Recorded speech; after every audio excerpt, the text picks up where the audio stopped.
Hello, everybody. It's time for Region Football Weekly in our Centier Bank Studios. Thank you for making us a part of your Thursday night. I'm Jack Thiel, alongside me, Mike Dewan. We got Zach Snelly producing today's show. And man, are we getting closer to Lucas Oil Stadium for those state final championships tomorrow night. It is semi-state. We just got done with our regional championship games last week. And Northwest Indiana, the region, we still have two teams remaining, the Crown Point Bulldogs and the Merrillville Pirates. On today's show, we're going to talk about those two games and kind of give you a little bit of a preview of what you could expect from those two games. There should be some very exciting ones for both teams. For Crown Point, coming off that win at Penn, 34-33, and for the Merrillville Pirates coming off a win against Valpo, their DAC rival. And that's where those two teams stand. We'll talk about the Class 5A semi-state game first. Merrillville traveling all the way to Fort Wayne Snider. Now, according to Google Maps, about a 3-hour drive for the Pirates. And that doesn't even factor in the type of traffic they're going to have to get, how early they're going to have to leave. It is a 6:30 Central Time kickoff at Spuler Stadium. That is where Fort Wayne Snider plays. Really great game, though. Two teams who do have some history with each other. They've played twice. Fort Wayne Snider has won both of those meetings, but the last time these teams played was semi-state back in 2012, where Fort Wayne Snider won 42-39. These teams have only met in semi-state overall, so when it comes to semi-state, these teams have played twice against one another, but it's two great head coaches going at it. Brad Cease, obviously, in his 9th year with Merrillville, and you have Kurt Tippmann in his 15th year at Fort Wayne Snider. We'll talk about a little bit more why that name maybe sounds a little bit familiar. Going on to Merrillville, this is a team that defeated Valpo 24-20. Fort Wayne Snider defeated Mishawaka 19-18. Saw a lot of great close games last week in the regional championships. We'll start with Fort Wayne Snider, obviously a team that we're not 100% familiar with, but a big thank you to their Twitter page, their Facebook, or actually their Twitter football page, for posting the link to their media guide. It really allowed us to get some insight and some information on this team. They won on a last-second field goal last week. It was kicked by Man Tung, his second field goal of the year. It was a 45-yard kick. But overall, this is a team that has played complementary football. They average 38 points a game. Their defense only gives up about 14 points per game. It's their second straight semi-state final berth. They lost to Valpo last year, 22-21. So a little bit of some region revenge they want. But nevertheless, they do have a senior running back who is having a great year. Uriah Buchanan, 1,660 rushing yards, 23 touchdowns, averaging about 8 yards per carry. You do have Lucas Robacher, the senior inside linebacker, 87 total tackles, 2 sacks, and 5 tackles for loss. Brandon Logan, 79 tackles total, 5 interceptions, and 3 defensive touchdowns. The defense held Mishawaka to 120 rushing yards. That was a team that averaged about 292 going into that game. That will be very important to note just because how heavy run Merrillville is. Nevertheless, they have forced 31 turnovers over the year, and their offense has only given up 11. So this is a Fort Wayne Snider team that knows how to play great football. They've got a lot of rich football history. You go to the Hall of Famer Rod Woodson. If you want to go to current NFL player Jesse Bates, you go to current center for the New York Jets who just got drafted, Joe Tippmann. So that's why that name sounds familiar. Kurt Tippmann, his son Joe Tippmann, is the center that just got drafted, and there's 2 more Tippmanns on the team currently. One of them is a senior linebacker. Some would say tip men. Tip men. There's a lot of tip men. Well, if you're watching the show, whether you're from the New York area or the Fort Wayne, Indiana area, let us know the correct pronunciation of that name. But still, Fort Wayne Snider, definitely Merrillville's toughest test of the year. We're going to keep saying that, obviously, because the further you go in the postseason, the tougher these games are going to get. But Fort Wayne, look, Mishawaka was a really good team going into that game. Some maybe thought Mishawaka was the favorite. Nevertheless, a close win for them. We talk about how complimentary their game of football is. I mean, you score a lot of points and your defense holds the other team to little points. And having home field advantage, I don't think comes more true than this week because for Merrillville, like we said, if there's no traffic, it's still a 3-hour drive, a bus drive. Yeah. Our executive producer and I, Chris Ramirez, were talking about this earlier. These kids are probably going to have to miss class. I think so. Just to get out there. And you got to think about all the parents and all the students who want to go to this game. It's a 6:30 Central Time kickoff. I mean, usual high schools get out about 2:09, 2:30. I mean, I would say, but nevertheless, still, that's 3 hours. You get there 5:36. It's going to be a long day for not just the football players, but everybody going to that game on the Merrillville side of things. That might play into effect, but for Fort Wayne Snider, this is a football team that can run the ball. They do have a quarterback who's a very dual threat, can do it with his legs, something Merrillville likes to do as well. And this is a defense that forces a lot of turnovers. It's a defense that's going to cause havoc, and they're very aggressive, which can be very good, but also can sting you as well. Yeah, that's, looking at these games, how important these are. You have to win the turnover battle, and you have to play good football. I keep saying this every week, but we saw those in the games we covered last week. There were games that were decided by single-digit points that had plays that, could swing a game one way or another, and they could ultimately give you a big piece of hardware or not. And it's what team kind of takes care of the ball and maybe, takes care of the penalty game and just makes the plays to put them in front. But for Snider, that was a fantastic win last week at Mishawaka. I was at Penn and Mishawaka, they're big rivalries. They're They're inner-city rivalries. They're close. Yeah, they're the Penn faithful, although they lost last week. They were very happy to see Mishawaka go down, so it was funny to see that. That's how I found out about the last-second field goal, but shout out to Meng Tung, ice in his veins. Only a second-made kick of the year, and he does it for a regional championship. Yeah. You can't go wrong with that. But Snider, they got some guys. Both these teams, I think, are very similar. They got offenses that could score, and they got defenses that do their part, and should be a good one, man. Semi-state. What else can you say? This, I think, for Snider, being at home is definitely a big plus. We talked about how fantastic Merrillville was last week, and of course they're one of my picks in my 2-0 week last week. But nonetheless, Merrillville again, a different team at home, and now they have to probably miss some school again. That's a long bus ride. Again, you do have 30 extra minutes that Fort Wayne Snider has granted you coming from that far. Again, a game would usually start at 7. This is going to start at 7:30 local time out there in Fort Wayne. And nonetheless, you're going to have to probably miss a couple hours. Again, you got to be 3 hours on a bus. You got to give yourself time to warm up. You got to account for traffic. It's not easy, and it throws you off your rhythm. And Merrillville, again, you can't start flat. That's really it. You got to score points. Both these defenses are very solid, and any point matters.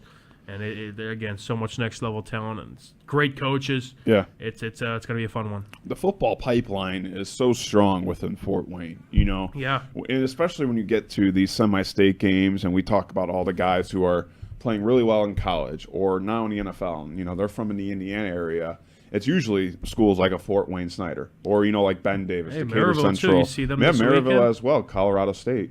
Justin Marshall had a fantastic game, and I was watching that Michigan-Penn State game, and there was a viral clip going around of Kenneth Grant, the former Merrillville D-tackle. Yeah. He weighs like 340, and he was hawking down a running back down the field. Both these teams got some dogs, man. It's a pipeline. These are fantastic programs, and it starts with the coaches. And these guys that they just want to play for winning programs, and these are two of the best in the class, I'd say. Look, I get it. Indiana's known for basketball. You got your French Lick Indiana, you got Larry Bird, you got the movie Hoosiers. Nevertheless, don't sleep on the football pipeline in the state of Indiana. It's very strong. And like we said, there are so many great players. We talked about just Fort Wayne Snider as a whole. You got Jesse Bates, who's one of the best in the game. You got Rod Woodson, a Super Bowl champ, a Hall of Famer. Boilermaker. Talk about it. The pipeline is strong for all these schools in Indiana. I'm just saying, don't forget about football, people. But for Merrillville, they really got that revenge game. They defeated Valpo 24-20. They were down 20-10 in the fourth quarter, and it was crazy just because they lost to Valpo in the same setting last year in regionals. They also lost to them earlier in the year in the regular season. Both were very close games, but they just flipped the switch in that fourth quarter. They found something that they were hoping for. Dante Pope was huge, 140 passing yards, 2 total touchdowns that were both in that fourth quarter. Trey Stevens really play of the year. He kept the Pirate season alive. He broke up a pass on a huge hit in the end zone as time expired. Overall, this defense is as legit as it gets. 13.2 points per game. The offense has scored 24-plus points in every game since Week 6. They have arguably played better competition than Fort Wayne Snider. If you look at the opponent's record for Fort Wayne Snider, their combined opponent's record is 52-75. Merrillville, on the other hand, is 63-65. So Merrillville has maybe been a little bit more tested than Fort Wayne Snider, but the Pirates have lost their last seven semi-state appearances, trying to. Oof. Yeah, that was a tough nugget to look out for. It's a tough one. I mean, very good program. I mean, they get here a lot. It's getting over that roadblock. Can they get over that hump? But still, when we talked about that Valpo game, we highlighted the offenses. They were both offenses being worthy of being talked about. But we both agreed if someone's going to win this game, they're going to have to make a play on defense.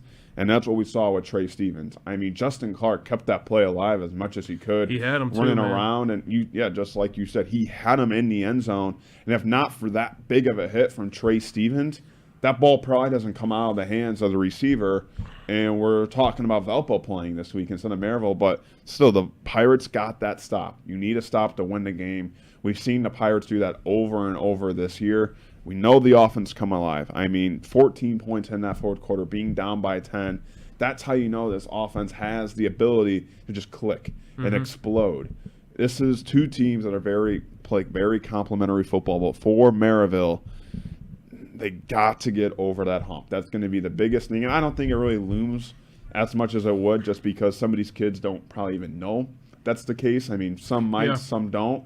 Still, that's been the hump, especially for Brad Cease, I guess you could say. 9 years, and overall, it maybe not be all on him in terms of his career at Merrillville. Nevertheless, 7 times you've been there, 7 times you failed, and you failed twice against this Fort Wayne Snider team in your football history. Something's gonna have to give it a go for them to get over that hump, and I think this Pirate team might have that ability to go over that roadblock just because they have been tested with adversity, whether it was on or off the football field, whether it was that Crown Point game. Like, we keep alluding to it, but still, it's been a different Crown Point team since then. We talked about all the transfers and all the people that left, all the people that came back. All the uncertainty with some guys if they would play.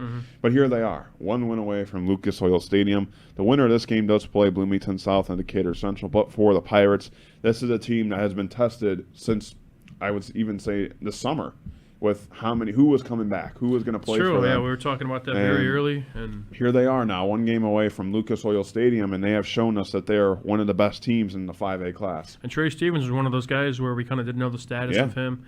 He was kind of a big name to look out for, and we didn't know if he was suiting up for Merrillville this year. But thank goodness he's back, because he made, obviously, the play of the year. Again, Clark had him in the end zone. Justin Clark did, and Trey Stevens, I believe he was covering another guy. Just made an instinctive play. I mean, clean hit, knocked the ball loose, and that's just what he does. He's a perennial all-state player. Was an all-state player last year. I'm expecting probably the same this year. Probably going to find a place in our all-area team somewhere when that comes out. But, yeah, Merrillville, again, they've showed me a lot. Again, whether you say how different of a team they are at home versus the road, again, we kind of talked about their offensive woes early in the season, but the stat that stuck out to me was they've scored 24-plus in every game since Week 6. That's what you need. Again, although how fantastic their defense is, your offense has to kind of carry some of the load as well, in case your defense may be giving up a big score or two. And, I mean, it's complementary football, and that's what both these teams are all about, and that's why they're here. That's it, man. Yeah, it's a great point. I think even though the defense has really probably been the more vocal point as of late, just because of how stout they've been, you have to score to win. They got to start out hot, man. It's again, that bus drive we talked about. It's not easy, but I think those guys are going to come juiced up.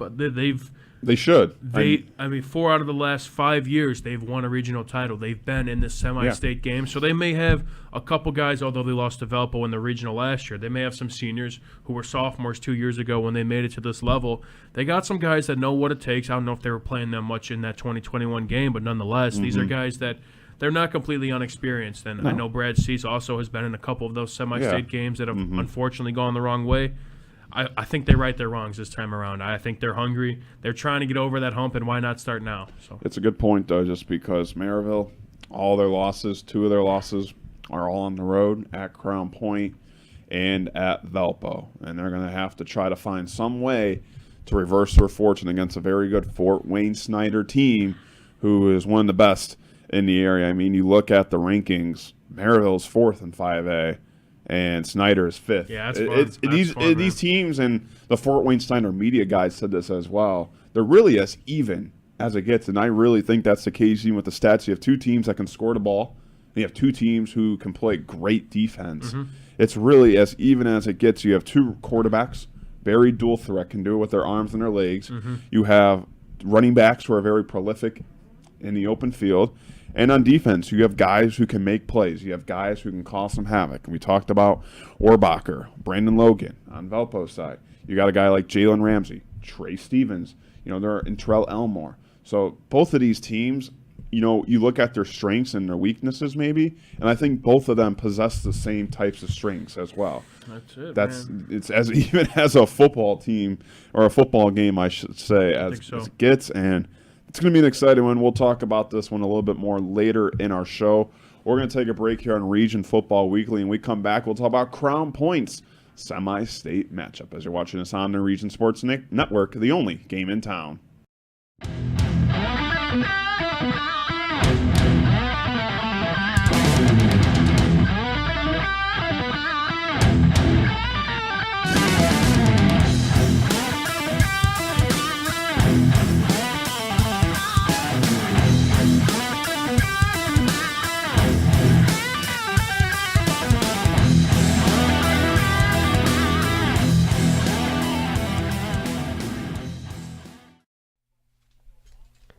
Good evening, everybody. Thank you for joining us, and welcome to Game Night in the Region, built by Von Tobel on the Region Sports Network, streaming worldwide on the internet at regionsports.com and ihsaatv.org. We come to you tonight from Spolar Stadium on the campus of Fort Wayne Snider High School as Von Tobel presents the Merrillville Panthers facing off against the Fort Wayne Snider Panthers. I'm Leo Stodder. I'll have the play-by-play for tonight's game, and joining me with the color analysis is Jay Simmons. Good evening, Jay. It's the semi-state round. Yes, both it teams is. Playing for a trip to Lucas Oil Stadium next week, and we got a good matchup here between 2 high-ranked teams that match up pretty well on paper. Yes, they do. Both teams are very, very good at the run game. Merrillville's a little bit better at the pass game. You talk about 2 teams that slipped by last week to get to this game. Merrillville coming from a 14-point deficit in the fourth quarter, and Fort Wayne Snider just winning by a point, getting that last-second field goal in. So both of these teams are living on the edge. It's going to be a great game tonight. Merrillville last week took down Valparaiso, who ended Fort Wayne Snider's season last year. So both teams familiar with the Vikings as the captains are on the field for the coin toss. You got a little bit, just a tiny bit of history between these 2 teams. Going back, the last time these 2 teams met was in this game in 2012. Snider won 42-39. Merrillville tried to put a comeback onto that game, fell a little bit short, and the last time also they played was in 92, and Fort Wayne Snider won that game. So Merrillville is 0-2 and looking for another revenge game after last week's revenge game against Valpo. They're looking for a little bit of the payback for this game. That's right. Merrillville with 2 losses on the season to Crown Point and Valparaiso. And Fort Wayne Snider won the toss and is going to receive. So let's get to those starting lineups. Yeah, and it's time for tonight's starting lineup, sponsored by Gladish Law Group. Gladish Law Group, they're here to help. Action, not words. So the Merrillville offense will be led at signal caller by Dante Pope. Trey Stevens will be their running back. In the backfield, they'll have Derek Nelson as well at the H-back and tight end. Rynell Lewis, Dermot Bogard, and Zamari Martin will be running out the receiver core. And up front, they'll have Sean, I'm reading the wrong That's okay. line, too. Thanks for pointing that out, Jay. So the Snider offense will be led by Kieran Billingsley at quarterback. He'll be trusting Uriah Buchanan at running back, and his tight end will be Jack Langus. The receiving core for the Snider Panthers will be composed of Boston Conley, Austin Ganaway, and Trevor Jarvis. Offensive line will be Ethan Judson, Sam Haxton, Powell Lyon, Carter Wilson, and Ethan Leal, protecting the backfield of the Panthers. And the Merrillville defense will be led by Terrell Elmore up front, Roshan McGee, Adam Camphor, James Veal at defensive line, and the linebackers Trenton Nixon, Jeremiah Jordan, Trey Stevens, Warren Brown, John Peters, Greg Hughes, and Jalen Ramsey round out the rest of the defense for the Pirates. Kicking off for Merrillville will be Giovanni Martinez, hoping to start his team off And we got the Quintel kickoff coming up. That's right. The Quintel. This kickoff and all kickoffs are sponsored by Quintel Incorporated, specializing in the reconditioning, repair, and remanufacturing of heat exchangers. This one bounces right near the end zone. It's going to be brought up by the Panthers. They break a gap at the 30. They're still carrying it through space over at the 50. They get it all the way up to the 41-yard line. That's a great way to start this game for the Panthers. Yeah, Fort Wayne Snider just did a great job. He did a nice job getting into that wedge right along the sideline, made a couple guys miss, tight-roped it out, then bounced it back to the middle of the field about the 40-yard line. Look, as you can see right there, did a great job getting up into that zone, and just, wow, what a great job for their field position to start the game in Pirate territory. That was Jomarion Kolabodi, the cornerback, making the return, and on the first play, the Panthers will hand it off, and their running back will stumble forward for a few yards right up through the middle. That was Uriah Buchanan getting the hand off, the senior running back, starting things off for Snider. Yeah, Buchanan on the season, 212 carries, 1,660 yards, 23 touchdowns. I want this guy on my fantasy football team, but he did a nice job just plowing straight ahead on first down. It's going to be 2nd and 4. So the Panthers lined up here in I formation. They got a fullback and a running back in the backfield, and it's a fake handoff to Buchanan. Rolling out left is Billingsley. He hits his receiver right in the hands, but he drops it, so that one will go incomplete. Yeah, hit him right in the wrong spot, right in the breadbasket. Those hands were right there. He's got to catch that one. He had room to run. Leo, that could have been easily a 15 to 20-yard gain on that completion, but it was dropped. The intended receiver was Lucas Rohrbaker, the linebacker for the Panthers, but he's lined up at fullback in this formation, and that one shows maybe why he's on the defensive side of the ball. Another snap to Buchanan. Billingsley hands it off to Buchanan, but he's stopped right behind the line of scrimmage by the Pirates. Getting in there was Roshan McGee for the tackle on 3rd down. Yeah, nice job at that defensive line, getting penetration on 3rd down and 4, and now it's going to be 4th down and 4, and it looks like they are going to be running out the punt team to punt it away here. Great field position, and now all of a sudden, now you got to punt the ball, Leo. So after that long kick return, the Pirates showed a good job of not getting rattled by that and just forcing that 3 and out to really start things off here. Yeah, Fort Wayne Snider playing it conservative on the 37-yard line and punt the ball away, trying to play for some field position.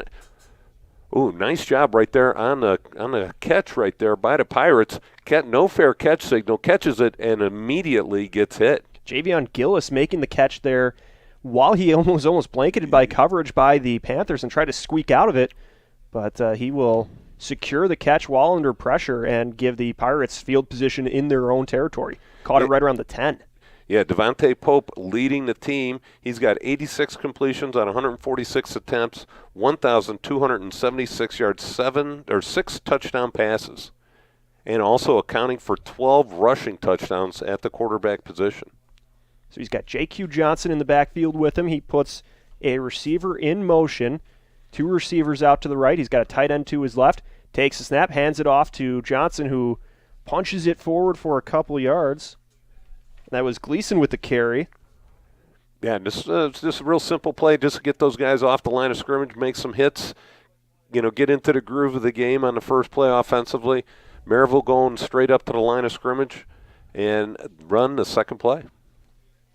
So the Pirates trying to advance the ball upfield there. The defense helped them out, getting a big stop, and now we'll see the run game go to action here on 2nd and 9. It's another handoff. He rumbles to the left side of the line. He's wrapped up at the ankle and brought down by the Panthers there, so he got maybe a couple yards there. Yeah, that's J.Q. Johnson with the ball, 185 carries, 1,085 yards on the season, 9 touchdowns as a running back. Alan Bolton made the tackle there, and now the Pirates will spread things out. They got 5 receivers on the field, 2 to the left, 3 to the right. Pope, the lone man in the backfield, takes the snap up high. He's looking to his right to pass, flings it over across the middle. It's tipped and falls incomplete, but it was the Landon Fry, the inside linebacker, making the touch on that ball to send it up in the air and did not find a receiver. Yeah, Dante Dante Pope really tried to thread the needle. There was 3 linebackers on the play right in the vicinity of his wide receiver, and there was very tight coverage, good zone coverage by Fort Wayne. So after Fry forced the incompletion, the Pirates will send the punt team out. They send this one down with 9:23 remaining. It's caught by the Panthers, but their punt returner is wrapped up and brought down at the 43-yard line. Good job on punt coverage by the Pirates right there. Got down on the field immediately, stopped them right in the tracks. It looks like there might be a penalty on the field, and we're waiting to see if there is a call. Kolabati was the returner for the Panthers on that, so we'll see just what that penalty is if it brings it back. It looks like Snider ran into the punter. But it would not be a first down, so it looks like they're going to call first down and 10 for Fort Wayne Snider. So the Panther offense back on the field here after they went 3 and out. They'll be looking to continue trying to get a feel for this Merrillville defense as they. Yeah, Merrillville defense, they run a 4-2-5. I really see them going to crowd the box. They're going to match up man-to-man, secondary-wise, and then bring up that extra linebacker to the line of scrimmage. So it should be interesting to see how they play it. So now Billingsley brings his offense onto the field. They got 2 receivers out left, 1 to the right. They have Buchanan in the backfield with him. He drops back to pass. He's looking right. He's under pressure. Stevens is giving chase to him. He evades one defender, but then gets pushed out of bounds right around the 48-yard line, moving the ball into Merrillville territory. So Billingsley had to scramble to avoid the sack there and just barely got out of trouble. Yeah, James Veal, number 40 from his linebacker position, came up and made the stop. It looks like he lost about a yard or so on the play. So nice job. Veal actually dropped with the tight end and then came up and made the tackle. So it looks like it's going to be second down and about 11 for Fort Wayne. Trey Stevens was in the backfield on the play. He was the one who broke up that game-sealing incompletion last week as Billingsley fakes the handoff, keeps it himself. This time he finds space, rolls all the way to the 38-yard line, pushed out of bounds into the Snider sideline. Yeah, nice job right there, Billingsley. He just fouled his fullback into the hole and then bounces it to the outside. He took exactly what the defense was going to give him, and he got a big gain right there. Looks like about 12 yards on the and a first down. So that was another Four Seasons Mechanical first down. Four Seasons Mechanical in Merrillville. Visit them on the web at fourseasonsmechanical.com. So that will bring up a fresh set of downs for Billingsley and the Panthers. He's got a running back behind him, 2 receivers to the left. He's looking left as he's rolling. He's under pressure from Stevens, lofts it into the sideline as he was just avoiding a big hit there for the incompletion. Yeah, nice job right there. It looks like Trey Steffens blitzed on that play from the opposite side of where he was rolling out. Billingsley was rolling out, and he got in there and caused havoc in that backfield. So that will set up 2nd and 10 for the Panthers as they're dressed in all black uniforms, black helmets, black jerseys, black pants, yellow numbers.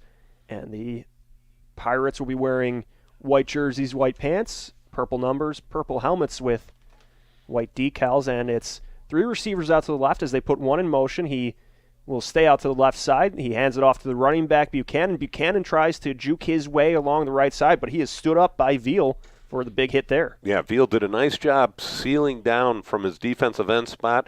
And then as the running back tried to bounce it to the outside, we came up and made a great hit. It's going to be 3rd and 10. Big conversion down for the Panthers here. So we'll see for the Panthers here if they can try to move the ball up a bit. They picked up their first down of the game a couple plays ago, but now they've been looking at the run game, and then just as you were kind of saying, the Pirates doing a good job of not breaking there. So 3rd and 10, 8:29 to go here. Billingsley drops back to pass. He flings it, almost sidearm, finds his man. This is Conley, who is wrapped up and brought down by a pair of Pirates. Yeah, it looks like he picked up about 5 or 6 on the play. It's going to be 4th down and about 5 here for the Panthers. Interesting call here. You're on your 32-yard line. You got 8 minutes left in the first quarter. 0-0 ball game. I think you got to go for it here. I think this is a sort of, you can't punt. You don't want to. You're not going to be able to kick a field goal. So I think they're going to go for it here. At 4th and 5, Billingsley breaks the huddle. The offense looks to be staying on. They'll send a trio of receivers out to the left. They've got Buchanan, the running back, in the backfield as well. The snap comes up high. It's a quick pitch over to Buchanan. Buchanan finds his way to the chain. He was tripped up, and he lunged forward, and it looks like he picked up the first down. It's going to be one of those where I think you're going to have to bring out the sticks and measure this one. It is very, very close. because he was met by that hit, but it was almost like a flyby hit from the defensive back. He didn't wrap him up. He just brushed into him. So then Buchanan was still able to just fall forward. Yeah, he got a good lunge forward, but let's see what the spot says. So the officials bring the chains onto the field, and they will call it a first down. Yep, first down. That was brought to you by Four Seasons Mechanical in Merrillville, your Northwest Indiana heating and air conditioning specialists. Yeah, great job on the lunge right there by the running back. He just lunged out completely flat through the air and made just enough, half of the length of the ball for a first down.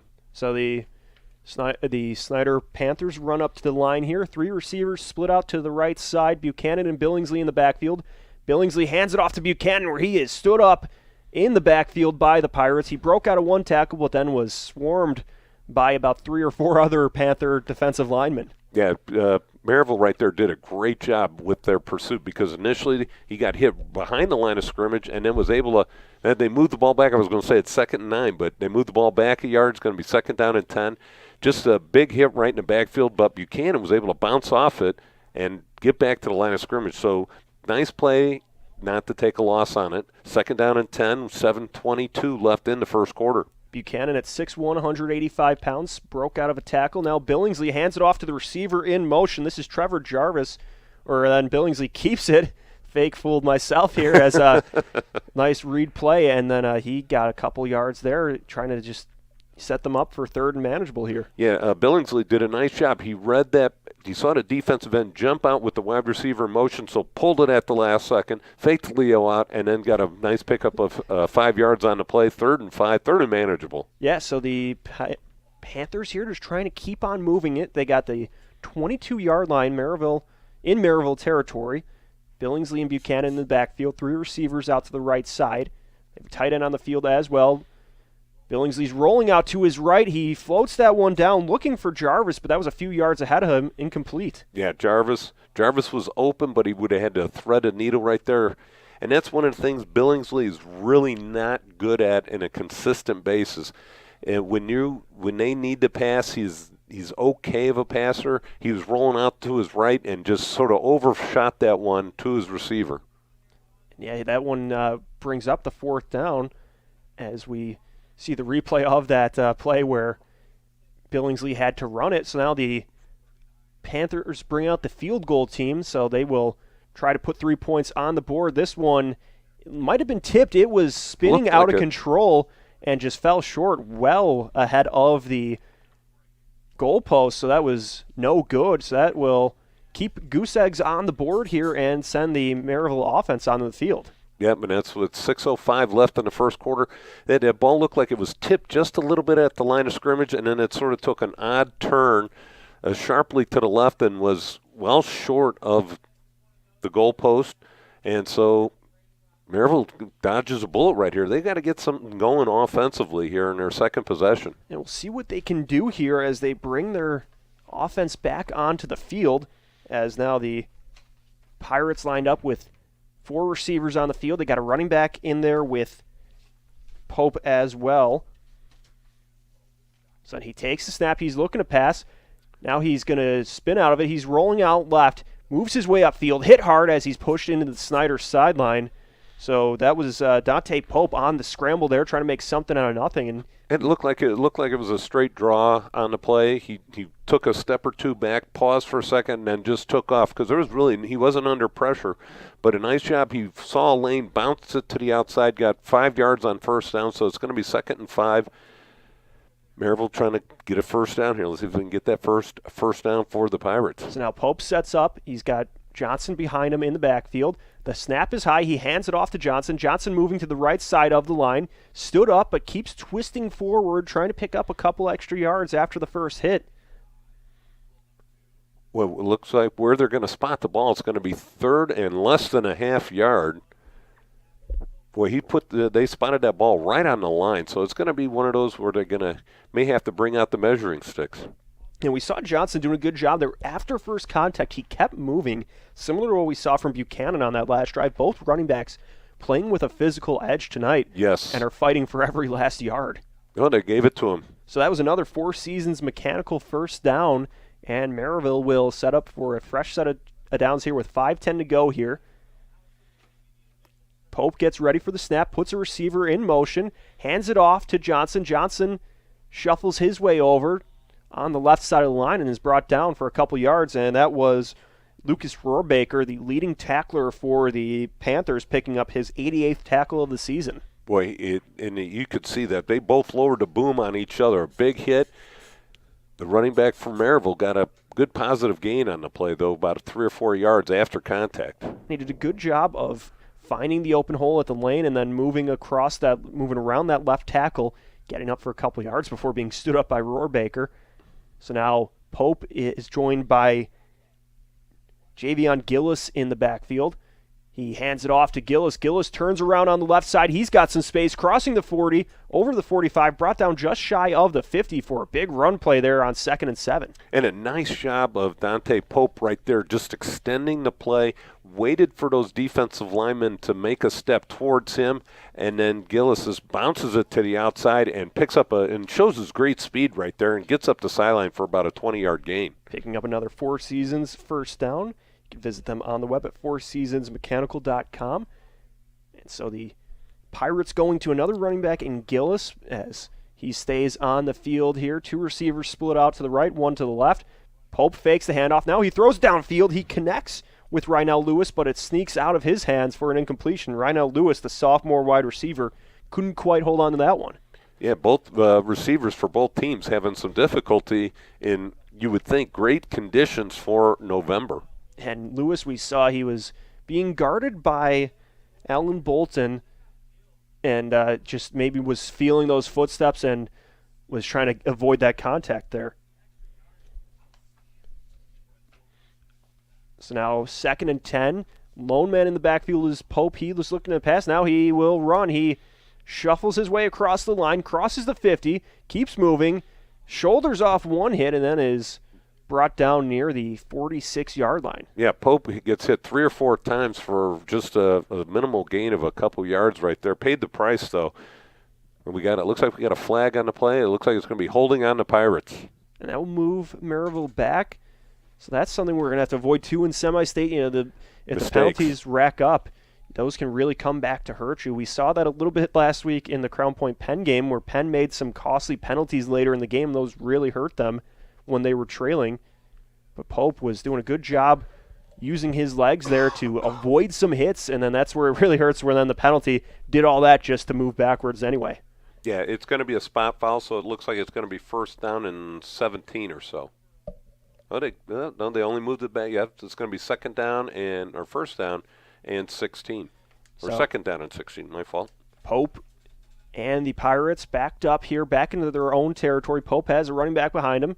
He fakes the handoff. Now he's looking to the left to pass. That one gets to Gillis. It was a little underthrown, but he was able to reel it in and move forward to about the 47-yard line where he's brought down by the Panthers. Yeah, a little play fake right there. All of a sudden, it looked like as he was faking the dive play, the ball got mixed up in his hands a little bit, and then he had to just drop it over. And, that's what caused the bad pass, but Gillis was still able to catch it and pick up about 4 or 5 yards. And that's big, too, where you can get a little bit of a misdirection going there, get Snider to think of something else. Now it's 3rd and 12. The Pirates going with a empty look here. 5 receivers on the field. Pope, the lone man in the backfield. Three receivers out to the right, 2 to the left. Pope takes the snap, drops back, scans the field looking to pass. He darts forward for a few yards, and he is stood up and brought down at the 50-yard line. Big hit delivered there by R.J. Nichter of the Panthers. Yeah, and Landon Fry, in addition, both of them hit him at the same time. Boy, he took a pop right there. Good coverage downfield by Fort Wayne. Nobody open for Dante Pope and didn't want to force it right there, so nice job defensively. Merrillville gets some momentum, though, get a couple 1st downs, and they're going to punt at midfield, so hopefully get Fort Wayne deep in their own end of the field. And now the punt from Wiggins takes the first bounce at the 21, rolling all the way to 11. It bounces off the hands of the punt returner, and it looks like Merrillville pounces on it next. Merrillville got the ball. They're waving 1st down for the Pirates. It looks like Merrillville picked it up at about the 14th, so a muffed punt by Fort Wayne causes Merrillville to have a short field coming up here offensively. Jamarion Kalabadi was trying to handle it on the bounce, and it just kind of popped out of his hands, and Merrillville was aggressive in pursuit and was able just to dive on it right after. Yeah, great punt coverage by the Pirates right there. And that's where special teams, too, in a semi-state game, they can make or break the ball game. As Kalabati, as we see the replay, he was running into it. He was moving over to his left while trying to receive it in one motion. Couldn't quite get it there. So now 1st and 10 for the Pirates. They hand it off to Gillis. He gets to the line, but not much more after that. Yeah, Gillis just got stuffed right at the line of scrimmage, ran off the right tackle, and nothing doing. And, you talk about the Fort Wayne and how they've gotten here. In the pregame show, they talked about they were plus 21 in turnovers on the season. Now, plus 20. So now going to be 2nd down and 10. Pirates will have 2nd down here, but they're in a good spot here. They get the handoff to to Johnson. He is being swarmed as he's trying to evade pressure on the left side. He is brought down near the Snider sideline. He might have lost yards there as Snider was just quick to get in that backfield. Yeah, he lost about 4 or 5 yards right there, and he tried to keep bouncing it to the outside, and great pursuit by the Panthers. The entire team was out there. There was nowhere for him to go, and he took about a 4 or 5 yard loss on the play. So it's going to be 3rd down and about 14 coming up. So now the Pirates might have to dip into their set of passing plays here as they're trying to put points on the board. They'll be snapping this one from still inside the 20, but backed up from where they originally were. It's a snap to Pope. He's looking to the right to pass. He's going to loft this one into the corner of the end zone, and that goes out of the back of the end zone, incomplete.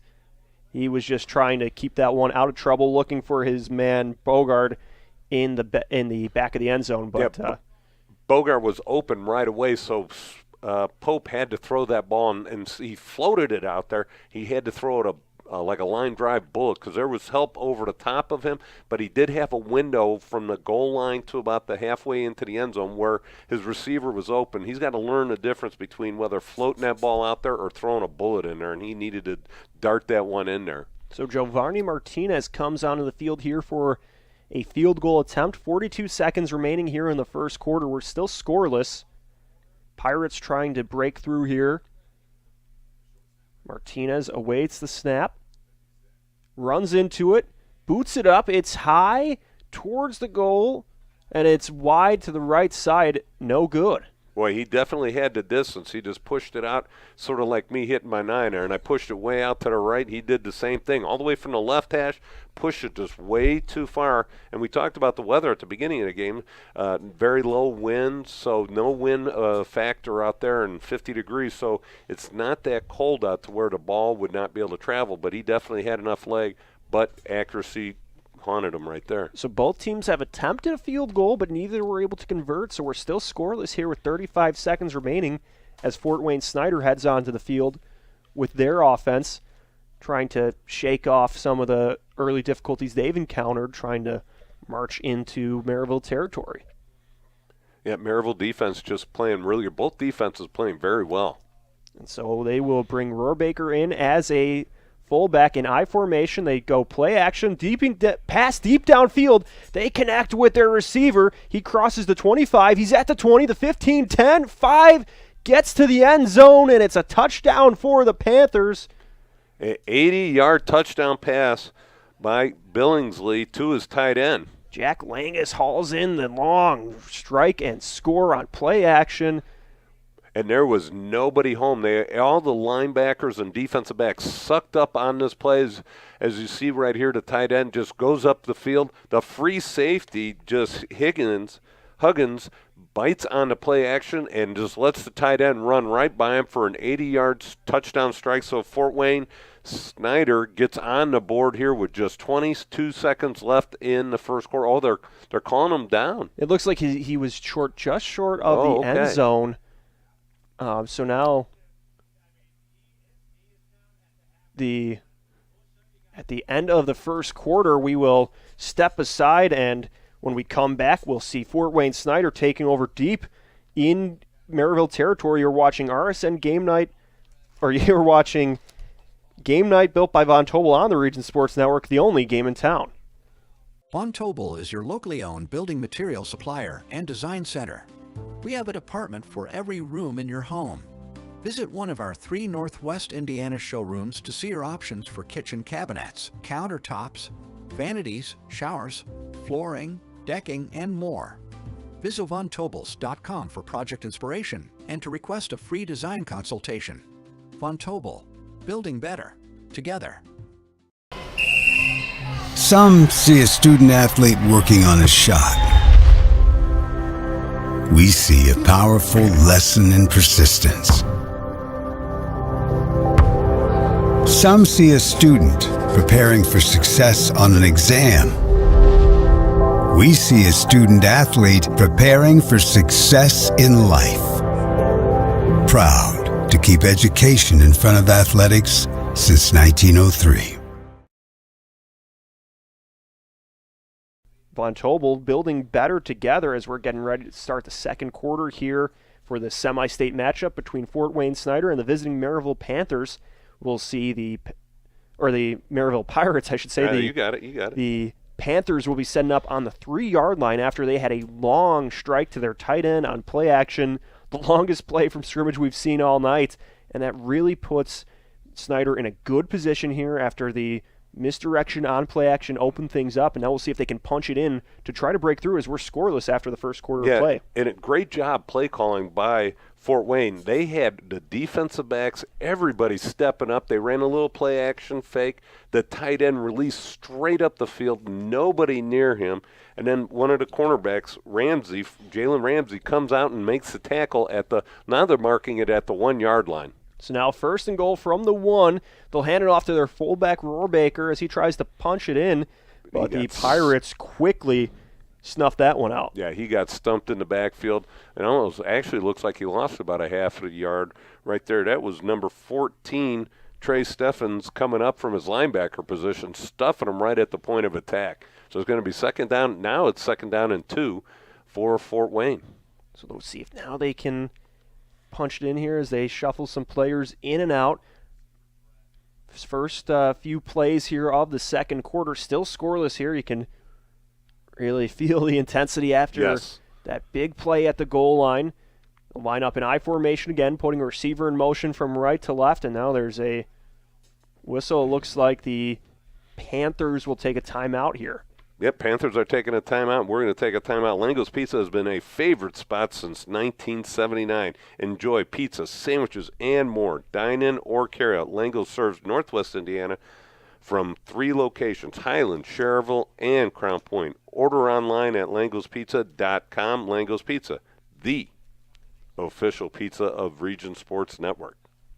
So now we'll see what the Panthers can do here at 2nd and goal. We will keep it here as there's 11:15 to go here in the second quarter, but this can be a big point here to break this game open and get some momentum. But if the Pirates can stop them here, even after allowing that long passing play, that can really help them as their defense just focusing in one play at a time. That's right. Merrillville's got to come up defensively with the big stop. I'm thinking if I'm Fort Wayne Snider, I'm going all plays. I'm going for it on 4th down unless another loss of yardage here happens, but I think Fort Wayne Snider, they're in for the long haul here. They're going to go on all 4 downs here to try and score. I think this time they're going to try and bounce it to the outside. They're not going to stay in tight like they did last play. So they put a pair of fullbacks on the field in front of their running back. There's a pitch over to left to Buchanan, and he rolls his way into the end zone for 6. The Panthers are on the board first. They strike with 11:06 to go in the second quarter. They lead 6-0 on the nice pitch play to their running back, Uriah Buchanan, picking up his 24th touchdown of the season.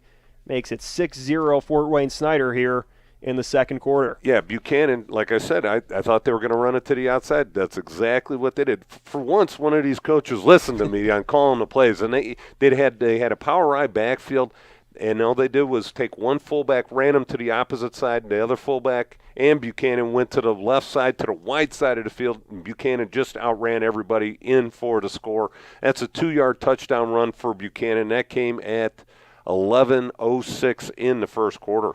There's an injured member of the Merrillville defense out there as well, so he's being attended to, but the Panthers here an extra point away from making it a 7-0 game, but we saw they had the field goal blocked by the Pirates earlier in the first quarter, so nothing's quite guaranteed in the kicking game tonight. They will be relying on Chase Wennemer to try to kick that PAT. Yeah, Coach's computer-generated tournament chances has Fort Wayne Snider at a 54% chance of winning this game tonight, and Merrillville at a 45%, and then Merrillville to win the state at 15%, and Fort Wayne Snider at 20%. So let's see, it has Bloomington South at a 43% to win the state. So they're sort of favored as we go through this. We'll step aside as the injured Pirate player is attended to. You're watching Game Night built by Von Tobel on the Region Sports Network, the only game in town. Quintel Incorporated is a family-owned and operated company located in Northwest Indiana that specializes in the reconditioning, repair, and remanufacturing of heat exchangers. Since 1994, Quintel has been handling jobs of all sizes throughout the country. Equipped with the most modern technology and advanced tools, Quintel provides top-notch service. When you trust Quintel for all your needs, you'll get peace of mind and a finished job that exceeds your expectations. For more info about Quintel and the services they provide, visit quintel-inc.com. Four Seasons Mechanical proudly serves Northwest Indiana, providing quality, reasonably priced, reliable service. With a quality and comfort guarantee, the professionals at Four Seasons Mechanical offer a wide range of services in heating, ventilation, and air conditioning. Whether it's residential or commercial, Four Seasons Mechanical is there 24/7. To find out more, the website is fourseasonsmechanical.com or give them a call at 219-756-7020. Four Seasons Mechanical, your indoor air quality specialist. You're watching RSN Game Night presented by Von Tobel as the snap is to Jarvis and the kick from Wennemer is good. It sails through the middle of the uprights, so Snider adds the extra point to that touchdown drive, and now they lead 7-0 with 11:06 to go in the second quarter. And we will get some updates on the Merrillville starting lineup brought to you by our friends at Gladish Law Group. Gladish Law Group, they're here to help. Actions, not words. For the Pirates on offense, they are led by their signal caller, Dante Pope, the junior QB, J.Q. Johnson at running back, Derek Nelson at tight end, Rynell Lewis, Dermot Bogard, and Zamari Martin make up the receiving core. And at the line, Sean Hicks is the center, with Jaden Swanson and Jordan Sanders on the left side, Deshaun Rule and Quitman Ireland on the right side, going up against a tough Snider defense. Led at the front by Isaac Cruz, Will Kelso, Adam Blakey, and Anthony Hernandez. Landon Fry, Lucas Rohrbaker, and Matt Nearison make up the linebackers, and in the secondary they have Ethan Pierre-Lewis, Alan Bolton, Brandon Logan, and Jamarian Kolobody. As we get ready for another Quintel Incorporated kickoff. Quintel Incorporated handling jobs of all sizes throughout the country since 1994.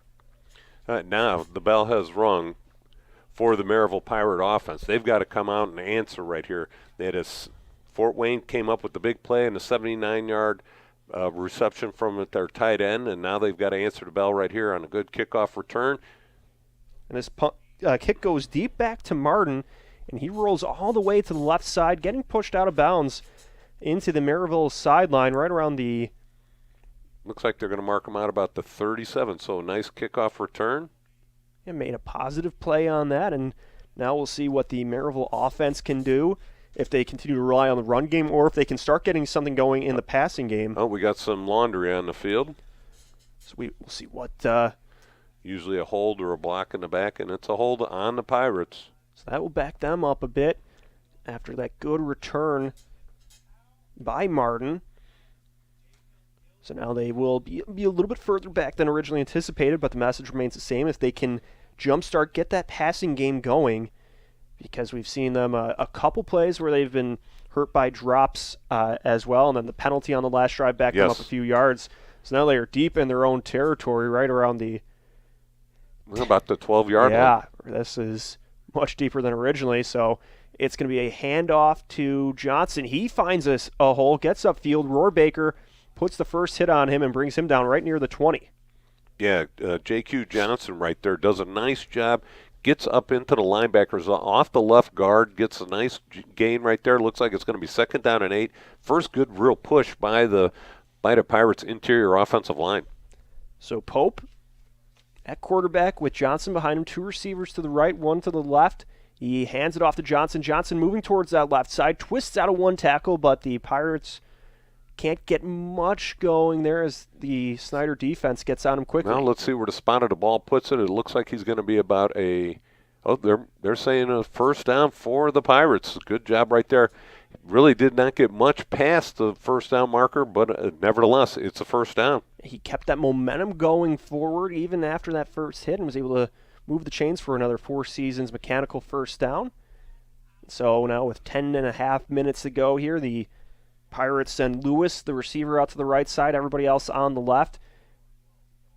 Pope and Johnson in the backfield. It's play action. Pope looking to pass, but the Panthers quick to get in the backfield. They get to him in a hurry. Matt Nearison, one of the first players in, as well as Will Kelso for the sack, and that will halt the momentum that the Pirates are trying to get going. Yeah, Adam Blinkley got in there first, put his hands up, and then Dante Pope had to pull it down, and then two other guys were in there. So pass protection suspect at best here for the Pirates. They've got to come up with an answer for this pass rush. Yeah, we saw Blakey coming in from the left side and then everybody else coming from the other side of the line, really just stopping Pope as now he's looking to pass. Four receivers, two split out to either side. He's looking to the right side. Now he pulls it. He's going to run, but he is twisted and brought down by Rohrbacher. The Panthers quick to stop that one as Pope was looking to run. Yeah, Pope was another quarterback draw, took it, paused for a second, did a nice job, but it looks like Rohrbacher is sort of spying on Dante Pope. He's just sitting back there, doesn't drop right there. He comes up and makes a tackle. So now they've got a linebacker sitting there waiting for the quarterback. Now they're going to have to attack and throw the ball over the middle of the field if that linebacker is going to sit there at the line of scrimmage. 3rd and 16, the Pirates dropping back to pass. Pope strikes it down the middle of the field, gets it to his man, and that was a big passing play connecting with Zamari Martin. Zamari Martin, 19 catches, 262 yards on the season. Martin right there, right where I just said Rohrbacher would usually drop it. He's spying on the quarterback. No linebacker in the middle of the field, wide open. Great play call. Take advantage of what they're giving you offensively. So on that strike, the Pirates pick up another Four Seasons first down, move the chains, get the passing game going in the process as well. So they start right around the 32-yard line in their own territory.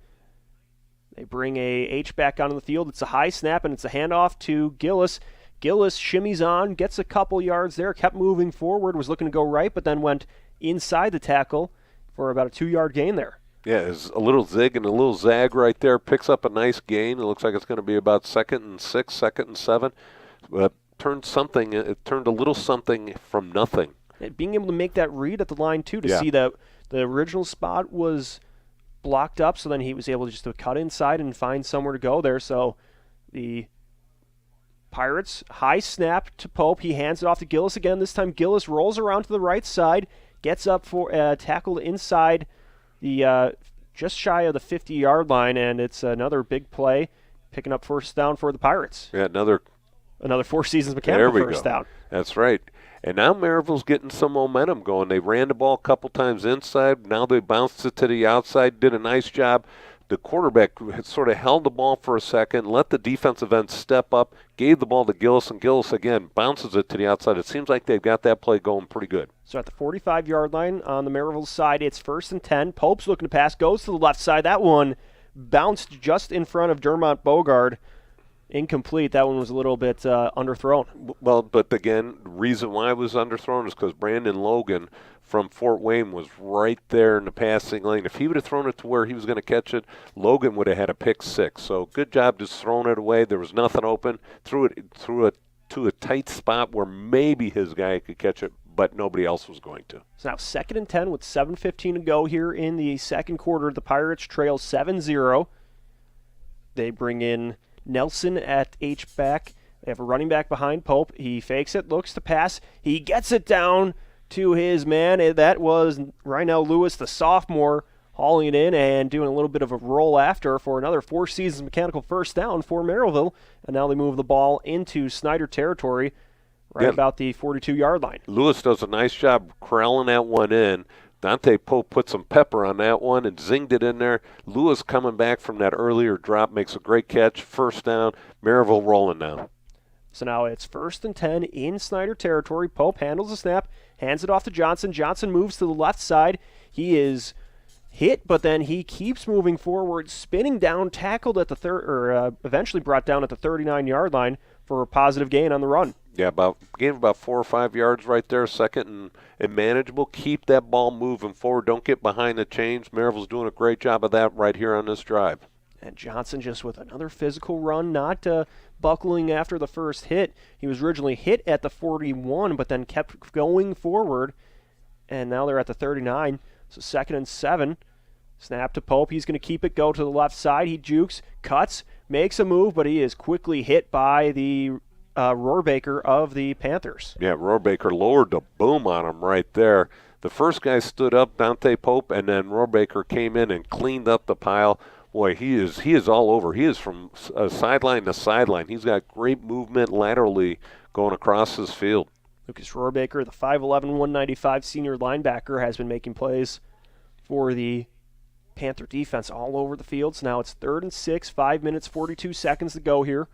Pope calling out the orders, takes snap, dropping back, looking to pass, floats this one downfield, and it is intercepted by the Panthers. It looks like they're calling it incomplete. The ball might have hit the ground.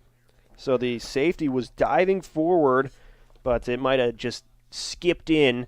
So it's just going to be And it looks like Merrillville's going to trot out the punt team here from the 39-yard line.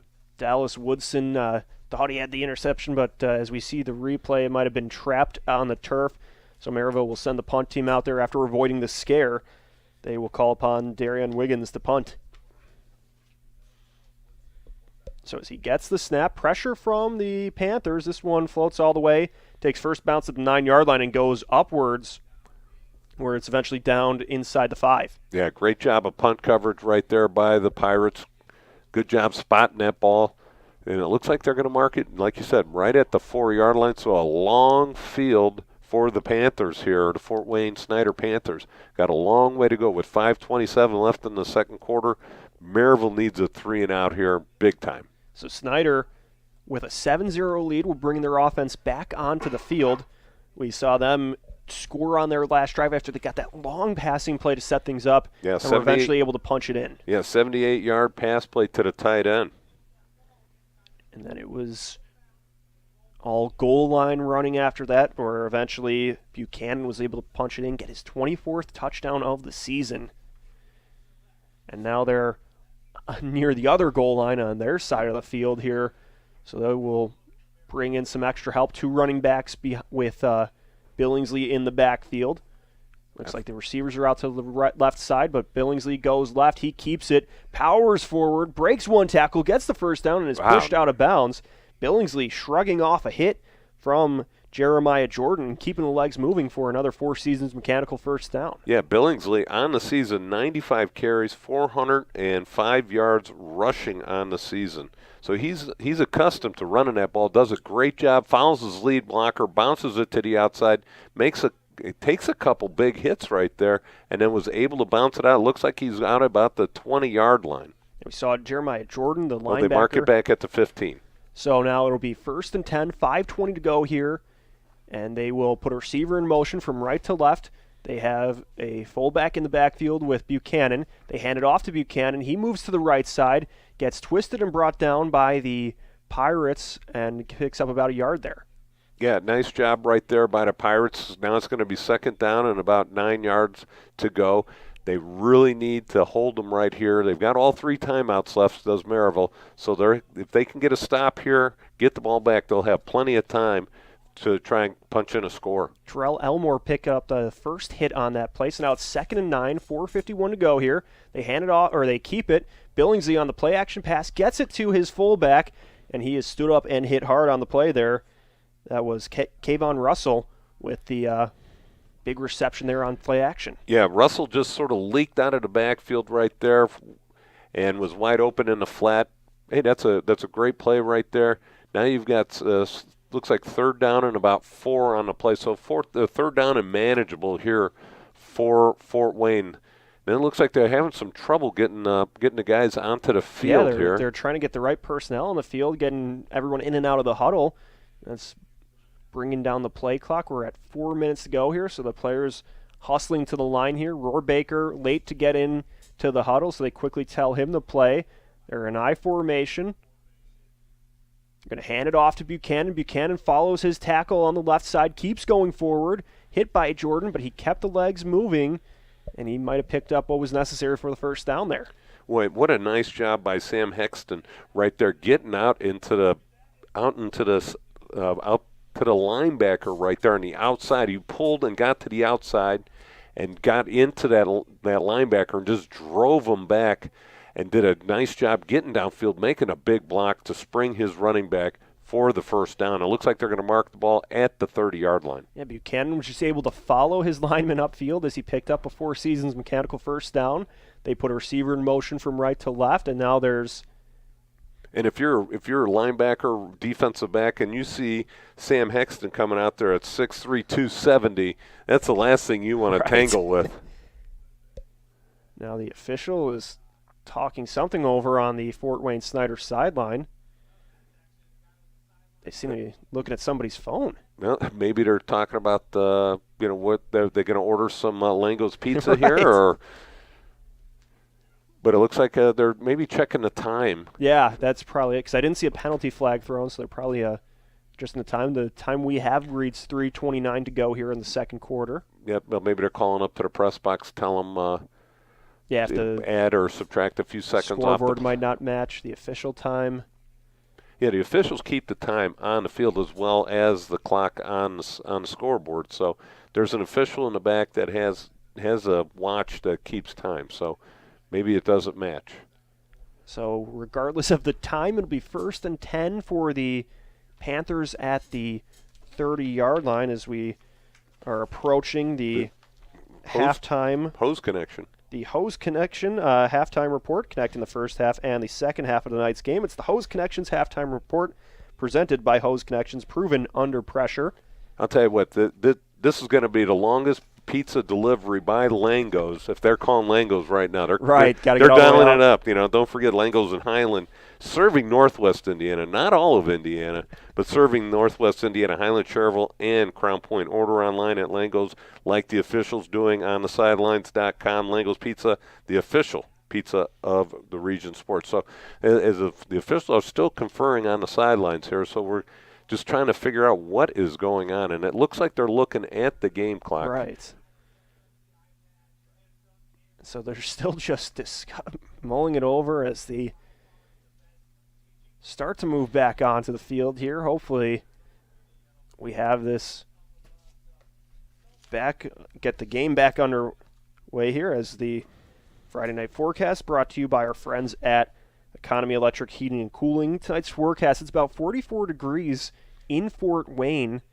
The temperature dropped a bit after sunset, obviously, but yes. There's not much wind in the forecast. It's supposed to be dry, so you couldn't really ask for much better weather here in mid-November. Yeah, you're trying to dodge the snowflakes and things at this time of year, but this weather this past week has been awesome.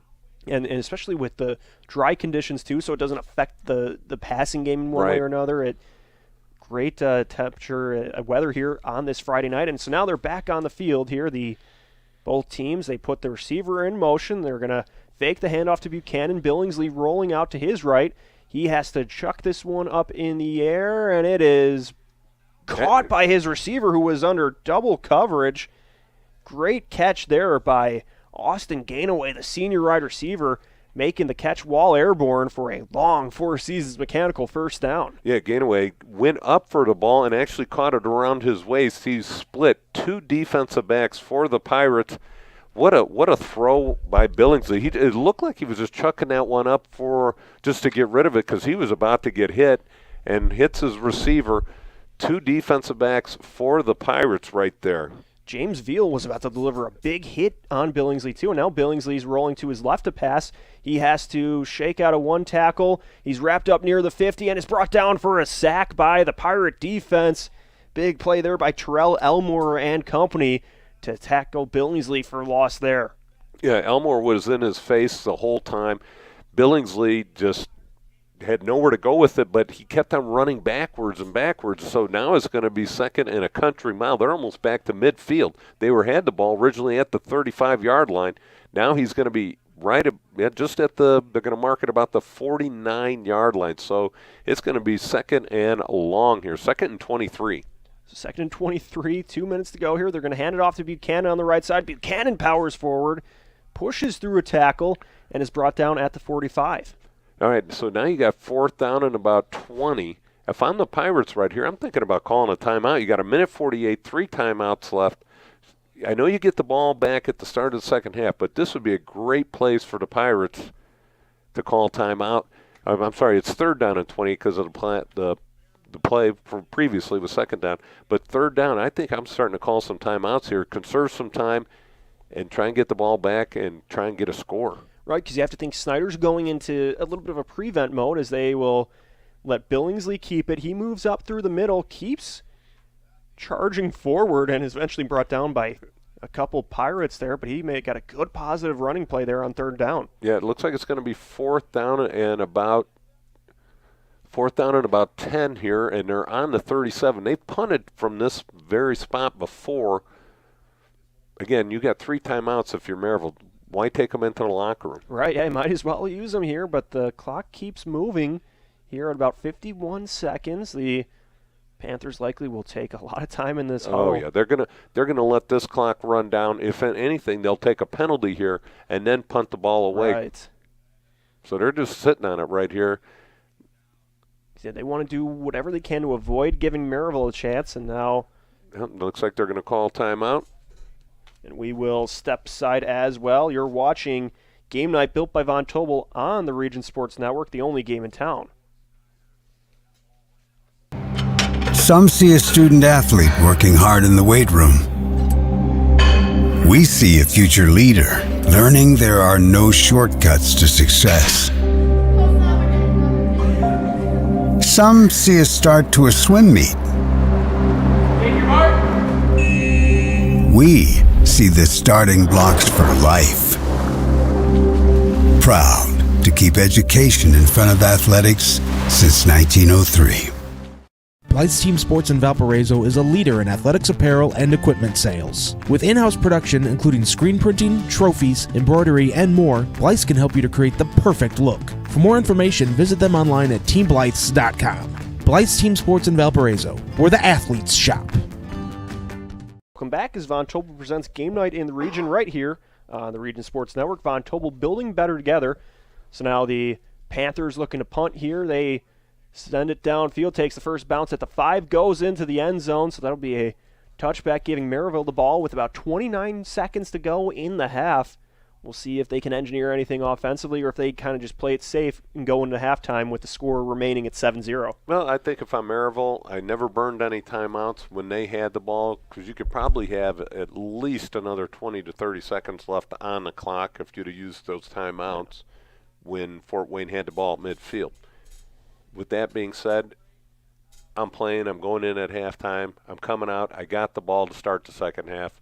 Let's just get into the locker room, make some adjustments, and go from there. So 28 seconds to go at the 20-yard line.